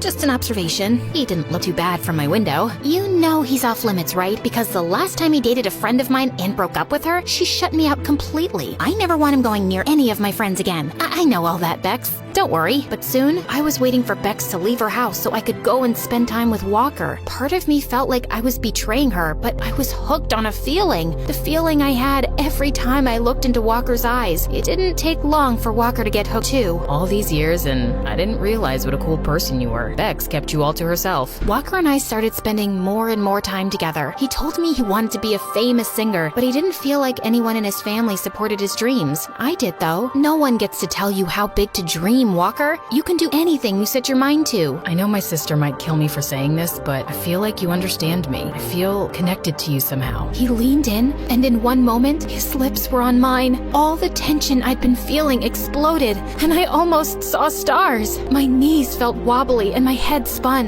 Whoa, you're perfect. But I could only think about one thing. Bex was gonna kill us. Walker, we can't do this. Bex is my best friend. So what? Don't give up on something that could be really good between us. Don't you feel it? His hand brushed my cheek, and soon I was lost in his eyes again, leaning in for another kiss when, what's going on here? I pulled away from Walker like he was fire, and I'd just been burned. Bex, I can explain. Explain what? Your spit-swapping fest with my brother? I told you, I would never be okay with this. Oh no? It looks like I was just betrayed by the two of you. I don't want to look at either of you again. Bex pushed her way past us, and I swear I felt my heart break. I stared at Walker, but with my chest so tight, I couldn't find any words, so I ran. I ran home to the safety of my bedroom, and that's where I stayed. For days, weeks, I missed Bex terribly, and even though I didn't want to admit it, I missed Walker too. Honey, this isn't healthy for you. You need to leave the house. I don't want to leave the house. I want to stay in bed and let my blankets swallow me whole. No, go outside in the yard and get some fresh air. That's not a request. It's an order. Her tone told me she wasn't messing around, so I headed to the yard with my phone, a blanket, and a grudge. garage. That's when I spotted Bex dressed in workout gear and running shoes, her attention focused on her phone. She stepped out onto the crosswalk, and that's when I heard the car. Then I saw it. Bex, look out! Huh? The idea of me getting hit by a car paralyzed me with fear, but the idea of Bex getting hit by a car was unthinkable. I tackled Bex to the ground so fast that we both just stared at each other, shocked and breathless. Lacey, you saved me. Of course I did. I can't do life without you, bestie. You're my best friend, too. I didn't mean to kiss Walker, Bex. It just made me feel less alone. Bex looked ashamed. Walker told me everything. He said you inspired him and supported his music. He said you were like a song to him. And I'm sorry. I haven't been a good friend. I should have wanted you to be happy. I do want you to be happy. Walker raced out of the house and came running to us. Stop fighting. You're friends. We're not fighting. We're making up. If being with each other makes you happy, I want you to be happy. Both of you. Bex, does that mean... It means that Lacey can be your song again. With that, Bex left us standing there. Walker, Be my girlfriend. No more secrets. No more hiding. Yes, 100% yes. You helped me believe in myself. You did the same thing for me, Walker. I feel stronger now. Like I can do anything. Anything? Anything. Walker stepped forward, taking my hands in his. Would you come to my first real gig? It's tomorrow, but only if you're ready. I hadn't left my house to go anywhere but school for such a long time. But when I saw the hope in Walker's eyes and the support I would give him by going, I felt I could do it. I think I'm ready, Walker. Walker wrapped his arms around me, pulling me close for a kiss. Bex squealed and gave me a big hug. This is it, babe. My brother is living his dream. I was born to workaholic parents, so I didn't see them much growing up. My babysitter didn't find me too interesting either. She'd spend hours watching TV, watching weird wrestling competitions on the TV, while I would spend endless hours drowning my face in fashion magazines. It was my dream to start my own clothing line someday, and it would be so successful that my parents wouldn't have to work another day in their life and spend all their time with me. When I turned 16, Mom and Dad got me admitted into one of the best schools in the city and took me shopping to get some new stuff. I was smitten by this gorgeous designer handbag. Mom, can I have this, please? Emma, that's $3,000. We can't afford that. Not after that expensive school. Really? You work so much, I thought we were rich. Mom gave me a weird look and we left, but I couldn't take the bag off my mind, so I decided to make my own money. I made lemonade stands, mowed lawns, and walked every rich person's dog that needed a run, even ones twice my size. Wait, boy, not so fast! Right before the term started, I'd earned enough to buy a fake bag, and it looked somewhat similar. My first day, the entire parking lot was packed, but just then I found a cozy spot in corner. Slowly, I made my way in, feeling like a pro, until I heard an awful screeching sound. I'd hit a car and made a huge dent. While I was reeling in shock, calculating the damage, a tall boy stopped and stared at me. Wow, that's as big as the Grand Canyon. Good job. Sarcasm is not helping, dude. Do you have any idea whose car this is? Let me see. Looks like mine. Sure enough, he unlocked the door and tossed his backpack inside. My mind went into overdrive. How could he be so indifferent after I dented his very pricey-looking car? I'm so sorry. This is totally my fault. I'll make it up to you. Cool. Get it repaired then. I looked at him confused. There was no way I could afford to repair the damages. Before I could respond, he inched closer, and I swear he smelled like oranges. Or you could agree to go on a date with me. Your call. Take your time. There's no rush. I'm Caleb, by the way. He was cute, but I'd barely met the guy. I thought about it hard before saying yes, and later found out that Caleb was freaking rich. His dad owned a multi-million-dollar company, and basically everyone's parents at school worked for his father. He was like a huge deal. Caleb and I went on several dates after that, and I grew to like him. He was a great listener and totally grounded. I want to start a business of my own one day, like a super cute fashion line. That sounds ambitious, but I'm sure you'll pull through. I can feel it. A month later, when he asked me to be his girlfriend, he filled my car with roses and a giant stuffed teddy bear. I was happy, but the girls in school just went bonkers. On our first date as a couple, Caleb gifted me an expensive handbag, the original version of my fake one. Wow, that's awesome, but I can't take this. You're my girlfriend now, and you only deserve the best. Caleb insisted, and I couldn't say no. It was my favorite brand after all. One day after school, Caleb invited me to his place where he lived all by himself. While he swam in his private pool, I sketched new fashion designs in my journal. What do you think? Very chic. You know you don't have to work, right? I'll have more than enough money to support us. I know, but this is my dream, and I want to do this for myself. Whatever floats your boat, love. Just remember, I'll always be there for you. That summer, I decided to take a business class at a local community college, and I was by far the youngest one there. Not that I cared. I belonged there. I was busy concentrating on what the professor was saying when a heavy voice interrupted me. So, Professor, you know all this from your successful businesses? I turned around to see a cute guy in the back corner, leaning in his chair with his feet propped up on the desk. Excuse me? I'm just saying, if you knew anything about marketing, you wouldn't be teaching. They went back and forth for a while. My professor got angrier and angrier while the boy remained calm. I couldn't believe how rude he was, but I had to agree. He wasn't entirely wrong. After class, I decided to grab lunch at the college dining hall. I was finishing a sketch in my journal when that rude boy came behind me in line. Is that meant for a unicorn? Excuse me? So now you're a PhD in designing too? That's designing? Let me show you something. Listen, I don't know what your deal is, but you cannot insult. Before I could finish, he pulled out his phone and showed me a clothing website filled with plain black t-shirts, and they were listed at over $100 each. This is my business. These boring black tees? You could get these anywhere. He clicked a few apps and showed me his bank statements. The number almost made me fall backwards. How could this guy be making thousands of dollars selling regular old t-shirts? I don't get it. Why are you even taking classes? What can I say? I'm a sucker for knowledge.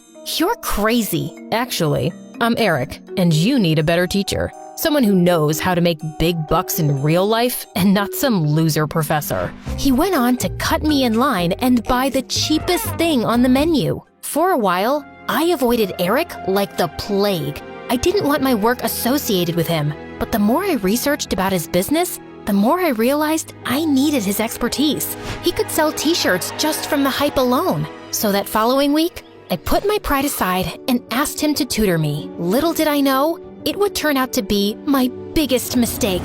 He talked way too fast and laughed at all my questions. He even made me work the customer service line for his business to understand how businesses work. I complained about Eric to Caleb all day. He's so rude and mean. I don't even know how to deal with him. Drop his classes then. I can't do that. He's good at what he does, and I can genuinely learn so much from him. Then take his attitude with a pinch of salt. Anyway, I have something that'll cheer you up. I want you to meet my parents. I was shocked. I only ever saw his dad on billboards or on TV commercials. Being nervous was an understatement. We met them at an expensive Italian restaurant in town the next week. His dad stood up to shake my hand, but when I looked over his shoulder, I saw none other than my tutor sitting at the same table. You must be Emma. We've heard great things. Just then, Caleb saw Eric too, and he seemed mad. What are you doing here? Not even a hello, brother? Brother? My head spun in a million circles. Eric and Caleb? Brothers? Caleb looked ready to fight him until their father got in between them. I invited him here, son. He's still family.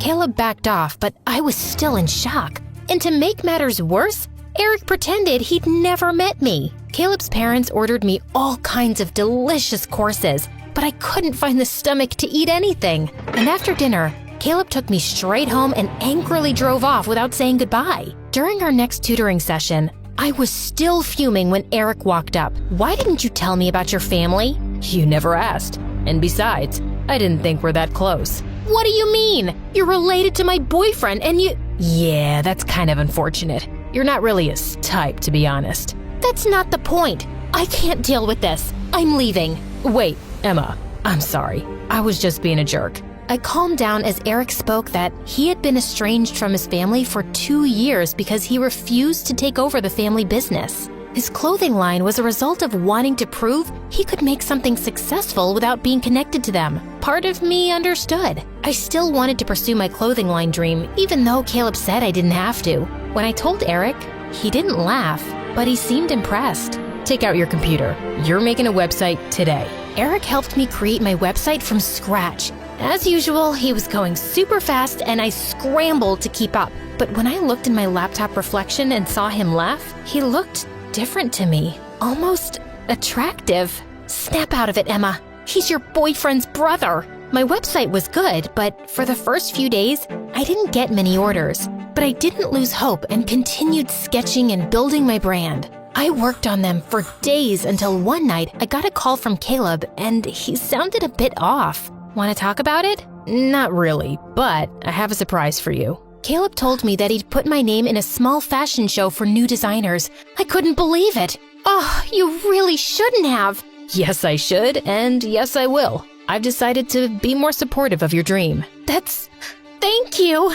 I was over the moon that day, but when I told Eric, he didn't sound as impressed. It's just a small show. Yeah, but it's big for me. And maybe after this, I might actually get some customers. You will come to the show, won't you? You're inviting me? Well, you've helped me get this far. It would be rude of me not to. When the day came, I peered at the audience behind the curtain. I was blown away to see Eric sitting in the back row. I was glad he showed up.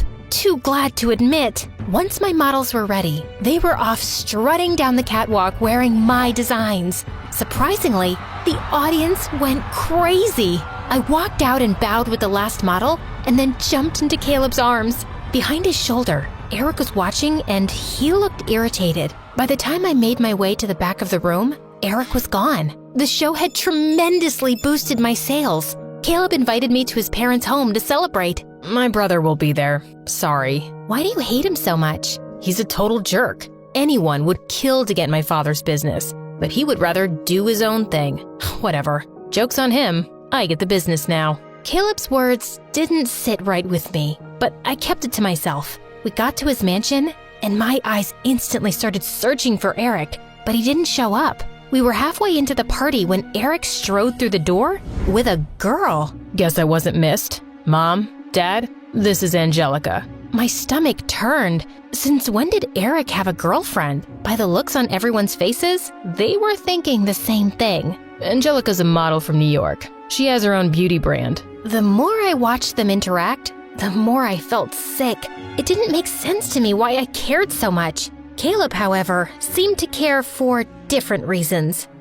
That's so typical. Inviting people without asking Dad? Ugh, spare me for not being Dad's little saint. Suddenly, Caleb's dad flew into a rage, making Eric's date shrink away from the scene. That's enough, Eric. If you don't want to be part of this family, then stay out. Gladly, Father. Gladly. He turned and left the party. I found myself following him. Eric, wait. I'm sure he didn't mean it. And you've known them for what, a week? Now you're an expert? I looked into his eyes and saw there was pain there, even though he tried to hide it. You do care. You act like you don't, but you do. His face was so tense, I thought he would snap. Instead, he sighed and turned away. Just leave me alone. Listen, I need to... As I rushed behind Eric, my toe caught on a bump in the sidewalk and the ground rushed up to me. When I sat up, my ankle was throbbing, and Eric swooped me up in his arms. As he carried me back, I couldn't stop myself from falling for him.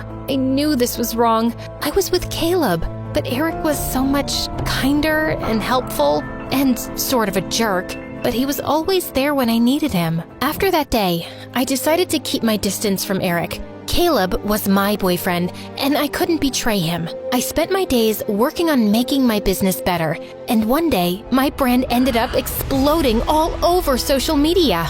I had to investigate, so I went online and did some online digging. The root of it, I discovered, was none other than Eric's site where he'd promoted my line. He also left me an email in my inbox. I know you don't want any boosts or freebies, but us entrepreneurs have to stick together. Enjoy the extra press. You've worked hard and you deserve it. Sincerely, your tutor. I wanted to find him and thank him, but Caleb told me he was leaving the country to open up a store in England, and he was taking off that night. Good riddance. You don't care that you'll never see your own brother again? Not really, no. But why do you care so much? I don't. I was just... Wait. Please, don't tell me you have feelings for my brother. You do, don't you? Before I could say anything, Caleb snapped. After I supported your dumb business, you went behind my back and cheated on me with my brother? Caleb, I didn't cheat on you. Ugh, it's smothered all over your face. Dad was right about you. You're classless and— Shut up! You're the worst, Caleb. I had no idea you thought so low of me. But I'm glad you told me now. And by the way, eat bugs. We're done. I was horrified with how mean Caleb was. And after that day, I broke all ties with him. I tried calling Eric multiple times, but he never returned my call. So, I guess that was done too. Some months later, I opened up a popular boutique in the city, keeping Eric's note at the bottom of my register. I tried to keep my mind off him as best as I could, and decorated my office with selfies of my parents enjoying their vacation in Greece. One night, just as I was closing the boutique, I heard a voice behind me. Does this come in amends? Eric! I rushed and hugged him tight. That's a reaction I could live for. Now tell me, do you have a size larger? I ate too many burgers in England. Taking the shirt he was holding, I went into the back room and found a large for him to try on. He too handed me one of his overpriced t-shirts. How is it? I feel like a unicorn. What about yours? Oh, you know, feels like a regular old t-shirt. Laughing, he grabbed my shirt and pulled me in for a kiss. Ever since I was a little girl, I've always loved to sing. My grandma was a professional singer. She sang around the world with the most prestigious orchestras and operas. I miss her and her voice so much. When I got to 10th grade, I became the singer of the family. I went to the most prestigious performing arts school on the West Coast. My favorite class was music, of course, and my favorite club so far was show choir. We had been the best in the state for 14 years, with the trophies to prove it. My best friend Addison is also in show choir with me. He and I met in kindergarten and have been inseparable ever since. He's the funniest guy I've ever known. He's also gotten pretty cute over the years too. Or at least, that's what all the girls in school think. But I just don't see him that way. Hard to see someone that way when they used to sneak over from next door and put frogs in your bed. Yuck. One day, our show choir teacher, Miss Conrad, had big news for us. We've been asked to compete at this year's National Show Choir Competition. All right! Yeah! But to ensure we get top scores, the soloists will have to be chosen very carefully. Miss Conrad told us that we were going to have to audition for the big solo right in front of each other in 1 week. My nemesis, Heidi, started bragging in front of the whole group. We all know who's going to get it. Me, of course. Everyone knows I have the stage presence of a star. I don't know. I think Kaylee might give you a run for your money. She's got star power and the voice to match. The others' eyes widened. Were they about to fight? Just then, the bell rang. As everyone left the class, I swatted Addison on the arm. Don't start fights with Heidi. She's my biggest competition. That's exactly why you have to stand up for yourself in front of her. I just don't want anyone to think I think I'm better than her. Well then, I guess that's why I'm here. To remind them for you. What would I do without you? Good thing we'll never have to find out. I was so nervous, even though I'd sung in front of our choir before, but the pressure was on. The whole week leading up to auditions, I practiced. In the shower, in the car, between classes. I really wanted to beat out Heidi for the big solo at the end of the show. Finally, audition day arrived. I woke up, put on my cutest outfit, curled my hair, and took extra time with my makeup. After all, if I'm gonna be a big star one day, I might as well start dressing like it now. When I stepped out of my house to walk to school with Addison, his cheeks turned super red. What's wrong? Nothing. You, just look different is all. Your hair is— Oh no, does it look bad? Maybe I should have worn it up. I'll just go change. No, leave it. You look good. Great. When I arrived in class, Heidi was sitting in the front row, looking totally perfect. What was I thinking? With her shiny hair, big eyes, and as much as I hated to admit it, her beautiful voice, why would anyone ever look twice at me? But I just tried to remember what my grandma would always say. It's not about who sings the loudest or looks the prettiest. As long as your song comes from your heart, people can't help but listen. So I took a deep breath and sat down next to Heidi, right in the front row. She gave me a once-over and rolled her eyes. Who cared what she thought? I knew I looked great. Miss Conrad sat down at the piano and called Heidi up first. After she finished singing, I applauded politely, along with everyone else. Then, It was my turn.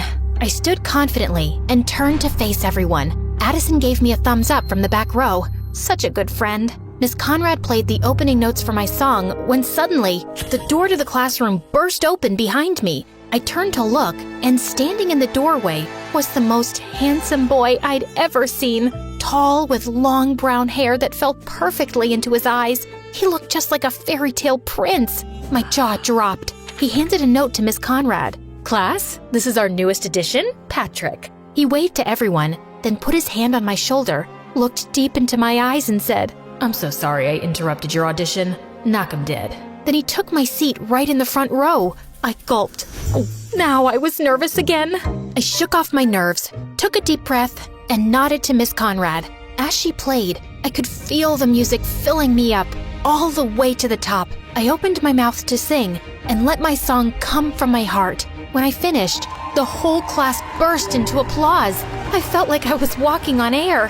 Patrick got up to sing something last minute. He was so good. The next day, Miss Conrad put up the list, and I had gotten the solo. And she'd even added a duet in the middle of the show for Patrick to sing with me. Looks like it's you and me, Kaylee. I'm so honored to be singing with someone as talented as you. I felt my cheeks turn red, and he grinned.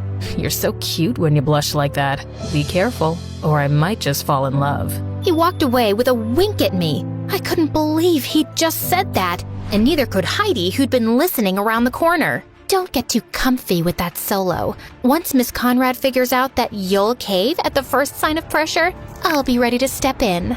Eavesdrop much? Jealousy isn't your color, Heidi. The next day, we started rehearsing for nationals. Everyone was working so hard, and Patrick and I sounded great together. But when it came to our dance, it was like I'd suddenly grown a second left foot. No, Kaylee, no. Once more from the top. Miss Conrad, I'm happy to come up front and show Kaylee how it's done. Not necessary, but thank you, Heidi. Just here for the team. After I knocked Patrick over by mistake for the third time, Miss Conrad called it a day. Kaylee, please go home and practice. Ugh, I could have wiped that smug look off of Heidi's face. Everyone went to start packing up their bags, and I started to head backstage to get my bag when Patrick came up to me. Hey, gorgeous. Want to stay and practice a little with me? Then it'll be perfect by tomorrow. Oh, I wouldn't want to impose. Your toes must be all bruised. That's okay. I really don't mind. And I wouldn't mind spending a little quality time with my co-star. Well, if you insist. Just then, Addison came up to us. Hey, Kaylee, ready to go? That's okay. I should really practice a little longer. I can practice with you. I could use a few run-throughs myself. Well, Patrick already offered to stay behind and practice with me here. He did he? How are you gonna get home? I can drive her. Oh, do you live in our neighborhood? No, but, I mean, if it's not really convenient for you, I'm not spending time with Kaylee because it's convenient. Neither am I. I'm spending time with her because she's cool. My face turned bright red. Did he really mean that? Addison, I'm gonna stay here too, just for a bit to practice. I'll see you later, okay? Fine, if you insist. I'll, see you when you get home. He turned on his heel and walked out. Patrick turned to me with a grin on his face and held out his hand. Shall we? We practiced more, and I was finally getting good. Patrick swung me out for our final spin, then pulled me in close and dipped me. That's when I noticed his face was just so close, his ice blue eyes staring deep into mine. Was he gonna kiss me? Just then, all the lights in the theater went out. Patrick dropped me in shock, and I shrieked. All of a sudden, the lights came back on, and Miss Conrad stepped back on stage. Oh, hey kids. I'm so sorry. I didn't realize you were still here. Ugh, I couldn't believe she'd interrupted our moment. Still, we waved goodbye to her and headed out. A little while later, when Patrick dropped me off, he got out of his car to open my door. Such a gentleman. It was nice hanging out tonight. I'll see you tomorrow, superstar. Then he wrapped his arms around me and gave me a big hug. Is this what heaven smelled like? Then I headed up the front walk to my door. So do you like him or something? I whipped around and saw Addison waiting on our front porch swing. I don't know, maybe. He's so cute and really talented. Okay. Cool, I guess. Do you still want to practice? That's okay, I think I got it now. Okay then. Well, then I guess I'll see you tomorrow. Here, I got you a milkshake. Hey, thanks. He started crossing the yard towards his house. Is it? Cookies and cream. Your favorite. Thanks. I'll see you tomorrow? You know it. Then it was finally time for nationals. As we arrived at the concert hall, I was overwhelmed by all the other groups here and overheard one girl say to another, She was a little flat at the end. I couldn't believe it. What if I lost us the whole competition? All night and throughout all our warm-ups the next day, it was all I could think about. If I messed up again, I'd be letting everyone down, including myself. And there were several famous music industry people judging the competition. What if I ended my career as a singer before it even started? And then, it was almost time to go up. I tried to calm down, but I was shaking like a leaf. Miss Conrad, Kaylee doesn't look so good. Miss Conrad came over. She looked pretty nervous herself. Kaylee, you look terrible. Are you going to be able to perform? Of course, Because if you're sick, I can always put Heidi on. I'm ready to go, Miss Conrad. Just then, I spotted Patrick warming up down the hall. I just need a minute. I raced down the hall towards him. He was stretching, shaking out his hands, jumping up and down. Patrick? His expression was so strange. Was he nervous too? I'm so nervous. Do you think we could practice? Kaylee, I'm kind of busy. What if we... I really just need some space here, Kaylee. Yesterday, you said we were a team.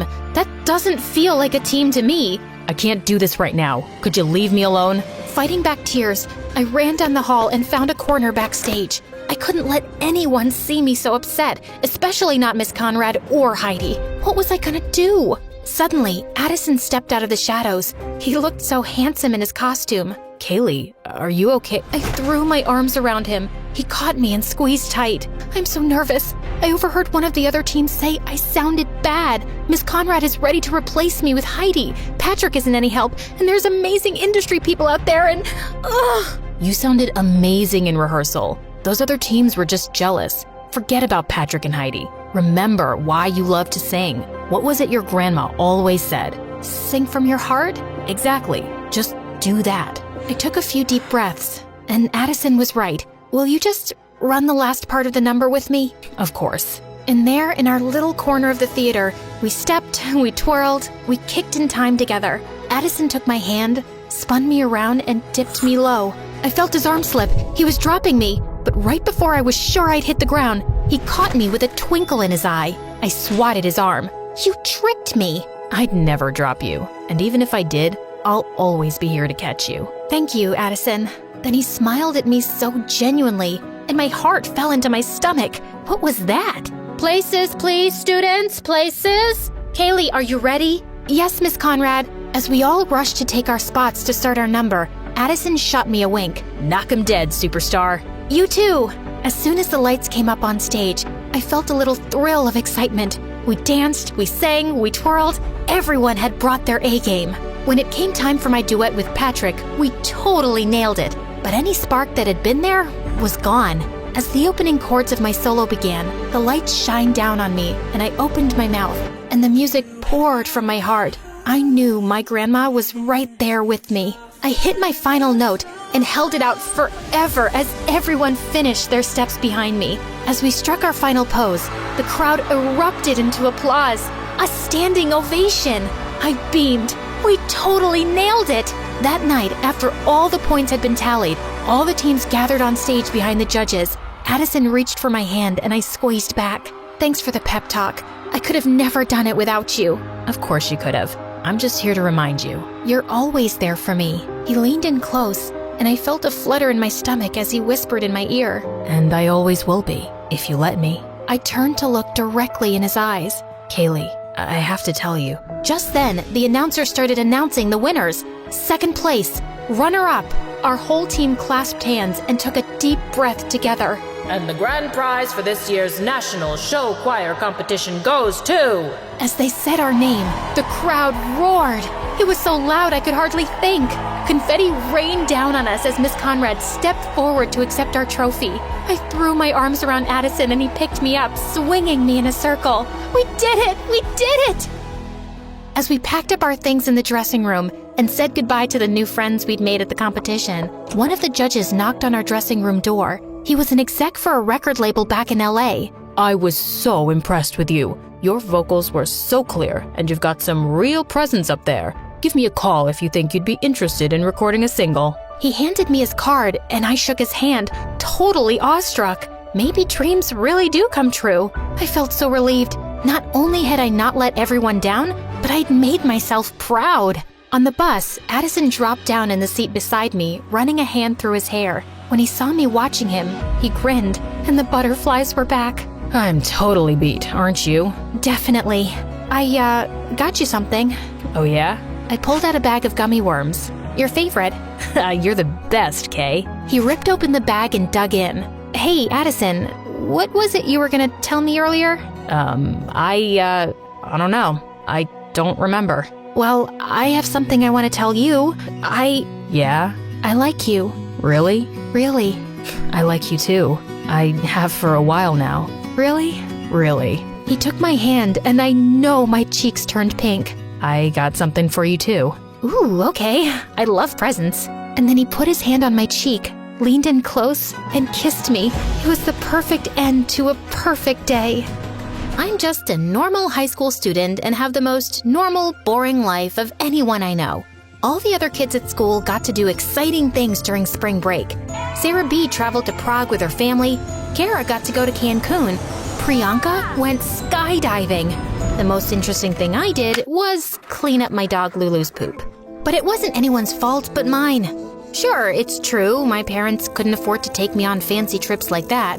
They only ran a restaurant together and all their money went back into the business, and they needed me to help out after school. But the truth is, they would have let me do anything I wanted, but I was too scared. I could never go skydiving or even flying to another country like Prague. My whole life, I had been scared of everything, and I was sick of it.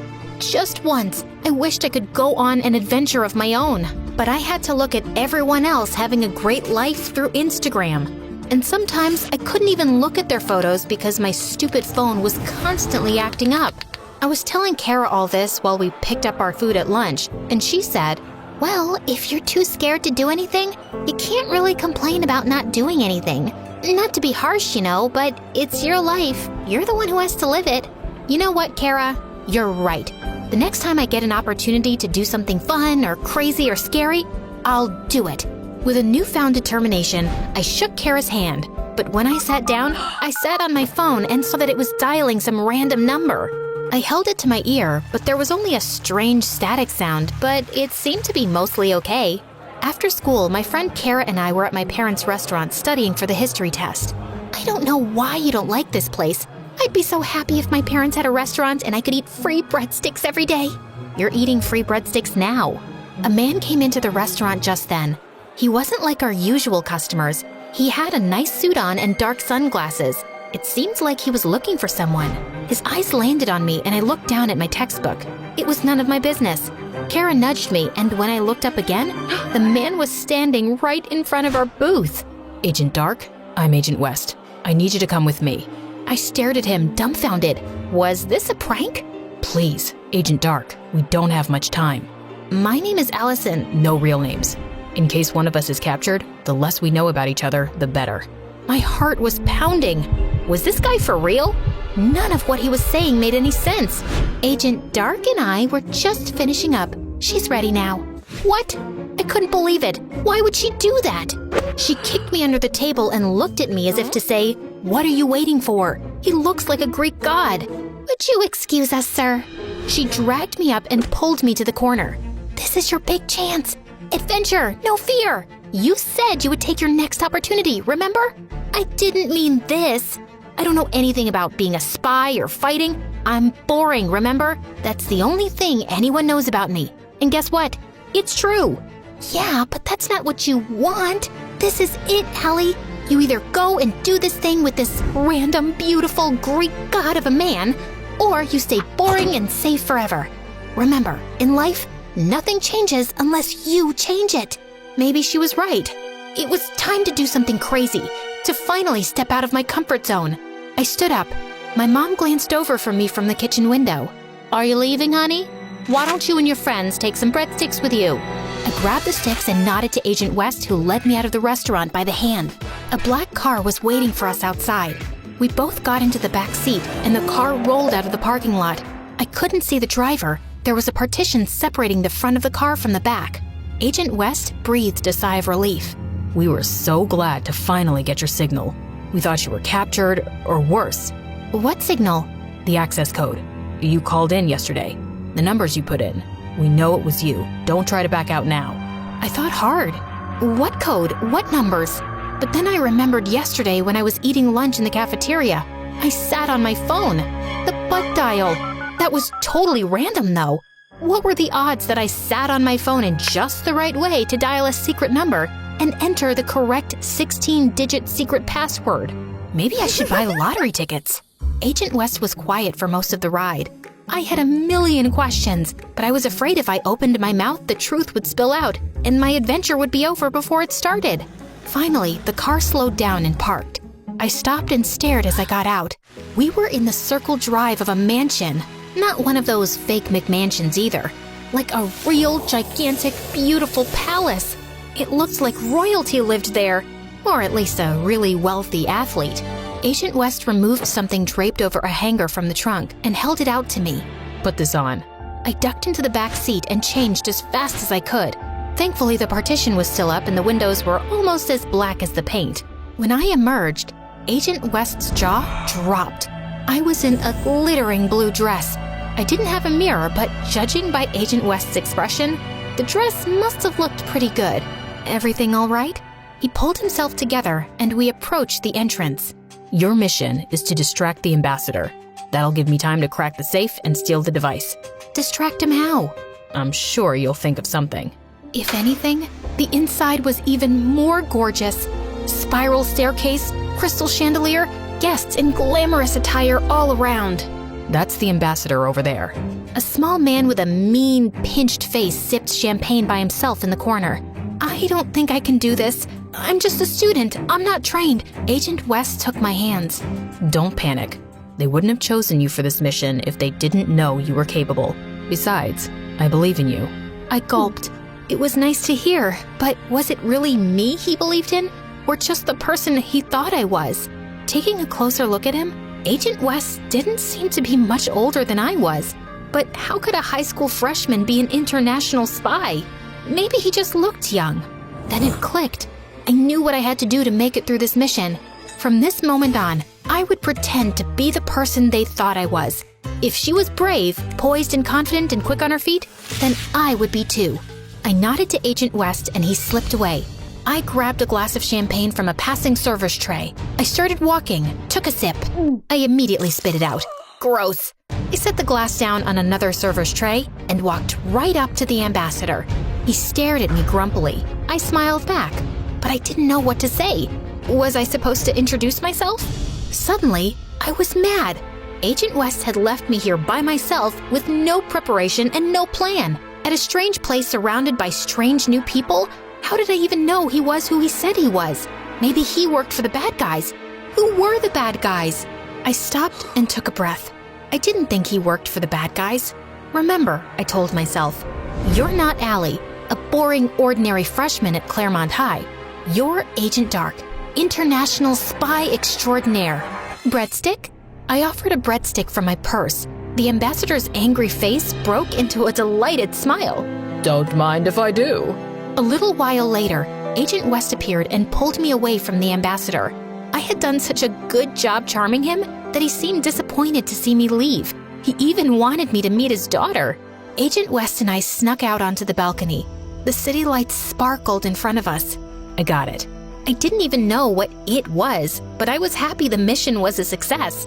You were incredible tonight, Agent Dark. I couldn't have done it without you. That made me feel even better. Like maybe I wasn't here by mistake, and I was capable. Can't you tell me your real name? You already know mine. I'm Zane. Nice to meet you, Zane. The sounds of the party were faint. Here on the balcony, it was quiet. Just me and Agent West, Zane. He peered into my eyes. My heart began to pound. He leaned in to kiss me. An alarm went off just before our lips met. It was a deafening wail. There were shouts inside, people scrambling everywhere. We have to go. He hopped off the balcony railing onto some vines climbing up the mansion wall. I froze. That didn't look very stable. I looked down at the distant gravel below. Then I heard more shouting inside. It sounded angry. I glanced through the sliding glass doors. 2 burly security guards noticed me. One pointed right at me, and they hurried toward the glass. I turned back to Agent West. He held out his hand.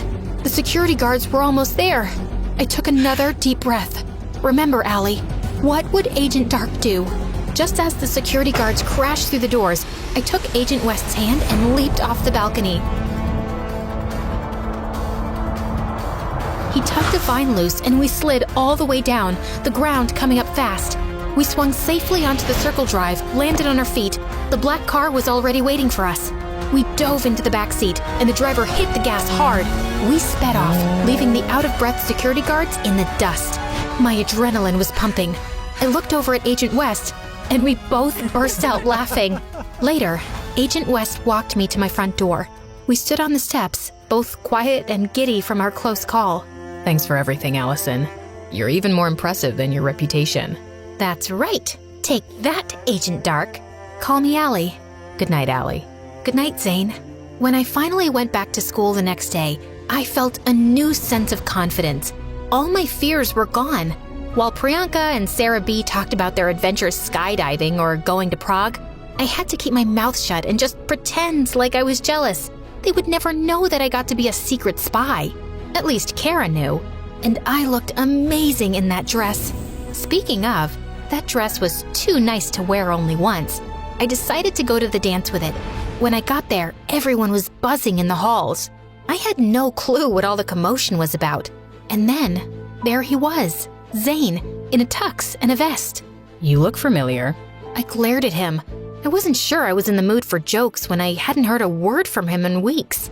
You know, you could have texted or called or sent a flying pigeon or something. I know. I'm sorry I just disappeared like that. I had to go radio silent until the heat died down. I was afraid if I contacted you, I might put you in danger. Yeah, well, I like danger, don't you know? I've jumped off balconies. I think I can handle a phone call. As mad as I am, I have to say, I'm glad to see you and I'm happy you're safe. Well, I appreciate that. I know I'm probably too late, but I wanted to ask you, just in case. I waited, nervous. Did he need me for another mission? I wasn't sure I was ready for that kind of excitement again so soon. Especially considering we'd almost been caught last time. What would have happened to me if I hadn't taken the leap off that balcony? Jail? Worse? I was okay with life being a little boring sometimes. Do you have a date for the dance? That's one mission I was happy to accept. I do now. Together, we walked in like some power couple from a magazine cover or something. I finally felt like I wasn't just some scared, boring girl who had to get all her excitement from watching my friends' vacation videos. It's true, a high school dance may not have been as glamorous as an evening undercover at an ambassador's house, but it didn't have to be, because now I knew I didn't have to be afraid. I was much braver than I ever believed. Facing my fears made me realize I can do anything as long as I don't let it stop me. While we danced and I kissed Zane,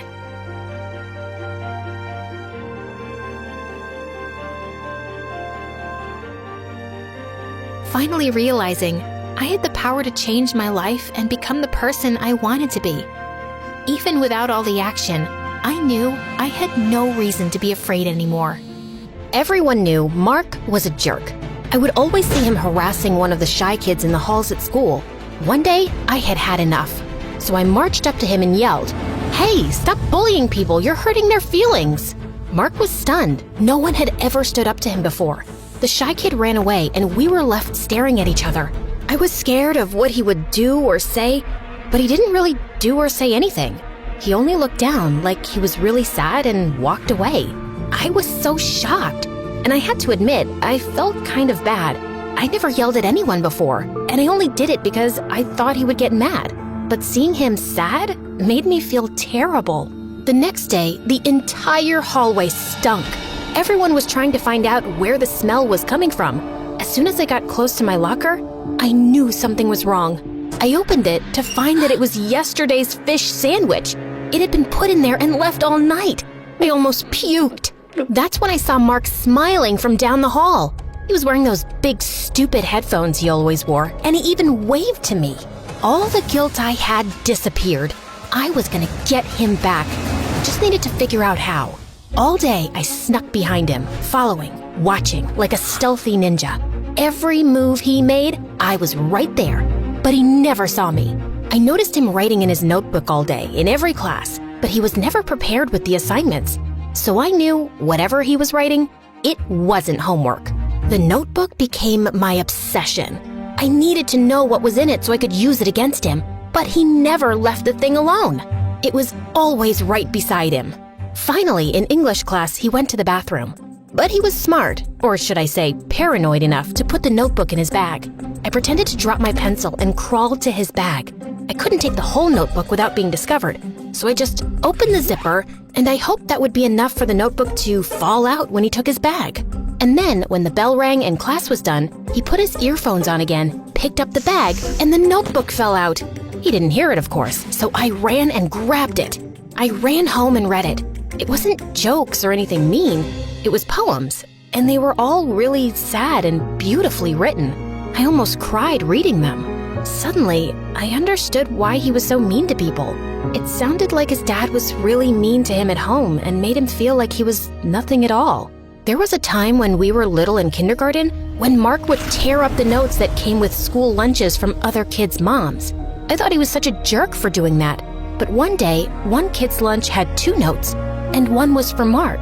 I guess that mom heard what he was doing and thought maybe it was because he didn't get notes. Mark never ripped up the notes again. I had totally forgotten that, but now reading his journal, I remembered he was in foster care, which meant the people he lived with weren't even his real parents and maybe they didn't want him at all. I guess if you feel like an insect, being a bully is probably the only thing you can do to feel like you have any say in your life. I wrote him a letter and said it wasn't his fault that he felt like that. I finished the letter and put it in his notebook. When I saw him at school the next day, I felt totally different about him. I saw the sadness in him and how no one paid any attention at all to him. And I admit, I swooned a little when I realized he was actually pretty cute. I got the notebook out and walked up to him with it. Is that mine? It, fell out of your bag yesterday. And you didn't give it back? I got busy, sorry. I gave it to him. He opened it and saw my letter. He read it there as I stood watching, my cheeks getting redder and redder by the second. You read my journal? He kept his eyes on the page, like he couldn't face me. I understand why you're mean to people, but before I could finish, he ripped my letter from the notebook and dropped it on the floor. Don't ever read my stuff without permission again. All the good feelings I had for him disappeared. Didn't he know how hard I worked on that letter? How much I cared? Not to mention, I bore my soul to him. I got red again, but this time, it wasn't embarrassment. It was rage. That night, I told my mom everything.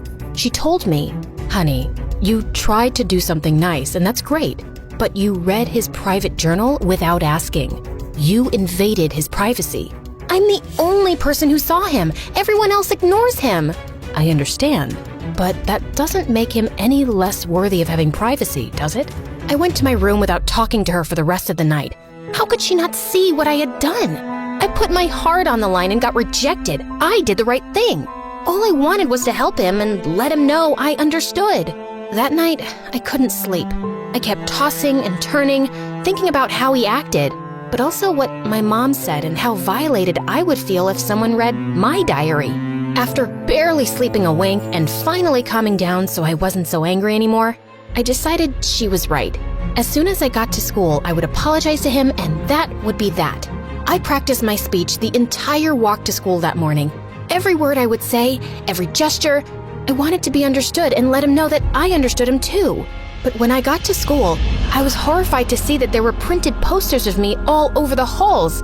They had my school photo and said Maggie is a stalker. Everyone was looking at me. I ran to the bathroom and cried. How could he do that to me? Maybe I was wrong to think he had any good in him at all. I wanted to run away and go home, but we had a big test that day, so I had to sit in class after class while the other kids whispered about me. I sat in all my classes getting angrier and angrier, waiting for my last class when I would finally see him. I couldn't wait to confront that jerk. When I finally saw him, he smirked at me. I stomped right up to him and yelled, "Tell them it was you." It was me. "Tell them it's not true." It is true. You read my journal. I was so frustrated. All I could think of was to scream. Ah! The The teacher came up to both of us and gave me detention for yelling in class and gave him detention for pulling the prank.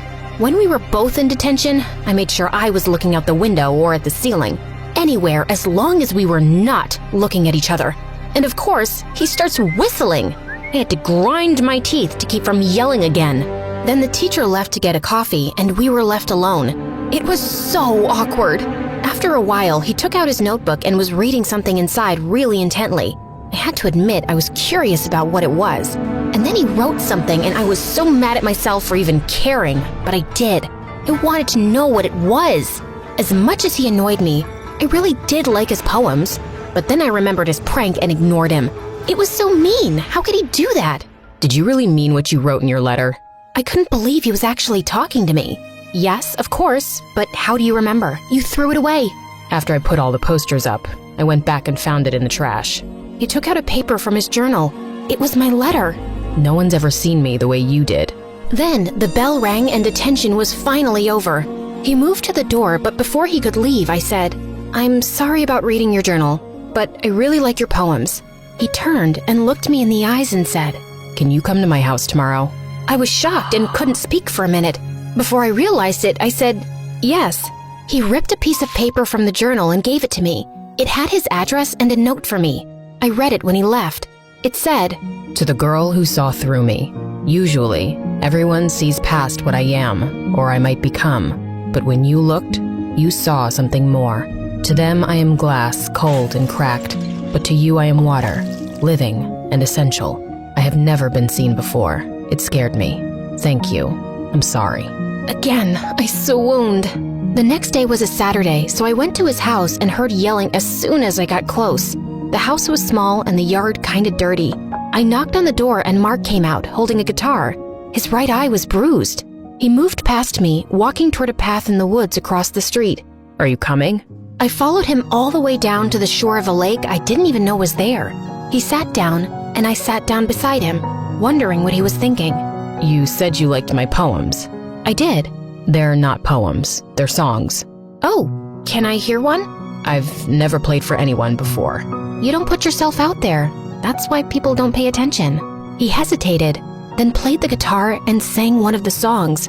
He sang about his fears, his sadness, and about feeling like a monster for having to put people down to make himself feel big. When he was done, he wiped a tear and said he would have to go back or his foster dad would be angry. He left me there by the lake as I watched the sunset over the water. I knew I was falling in love with him. When I got home, my mom told me the one thing that would ruin everything just as it was all getting so good. We were moving across the country. She told me she was sorry, but we had no choice. When I saw him across the lawn at school, he smiled at me. I practically melted, but my smile faded quickly. He knew something was wrong. He came up and walked with me. "Are you okay?" "I have to move." His eyes immediately lost their light. I could tell he was devastated. "What are you thinking?" "It's selfish." "It's okay. Tell me." "You're the only one who sees me." Maybe that's true right now, but it doesn't have to be. Your songs are beautiful. "I don't know how to talk to people. I don't relate to anyone." Of course you do. We all have pain. We all get bullied. Even you. He thought about what I said, then a smile crept on his face and he looked right at me. My heart stopped when I saw his eyes. They were bright and full of hope. "I never thought about that. Thank you. I can't believe you're moving away." I know. We both looked down, sad for ourselves because of how little time we had together. And then I raised my head and said, "You know what? We're here now, right? So why are we sad? We can be sad when I leave, but today, I want to be happy." "You can just decide to be happy?" "Yep, why not? You're here, I'm here, we have all day to talk and hang out." He thought about what I said, then smiled. He looked at me and asked, "What do you want to do?" Without thinking, I leaned over and kissed him. His cheeks turned bright red. We both laughed. He took me to a boba tea place, then we ate some ramen and even went to karaoke. I had never had so much fun. I was worried it would only last for today, but I put all the worry behind me and enjoyed the moment. That night, we had to say goodbye. It was the hardest thing I ever had to do. He walked me home and kissed me before he left. The last thing he said to me was, "If I never see you again, please know you'll always be with me and all the people I help with my music. I watched him leave, holding on to the moment as long as I could. When it was time, we packed the moving truck and left. Then to my surprise, I saw him. He was on the sidewalk, talking to one of the shy kids he used to pick on. But this time, they were both smiling. He was apologizing and making friends. I knew then that everything would be okay. And as for me, I was going somewhere new. Sure, it was scary and a little sad, but it was also exciting. Who would I meet? What would I do there? I decided to enjoy every day and made a promise that I would make the most of any situation that came up in my life, good or bad.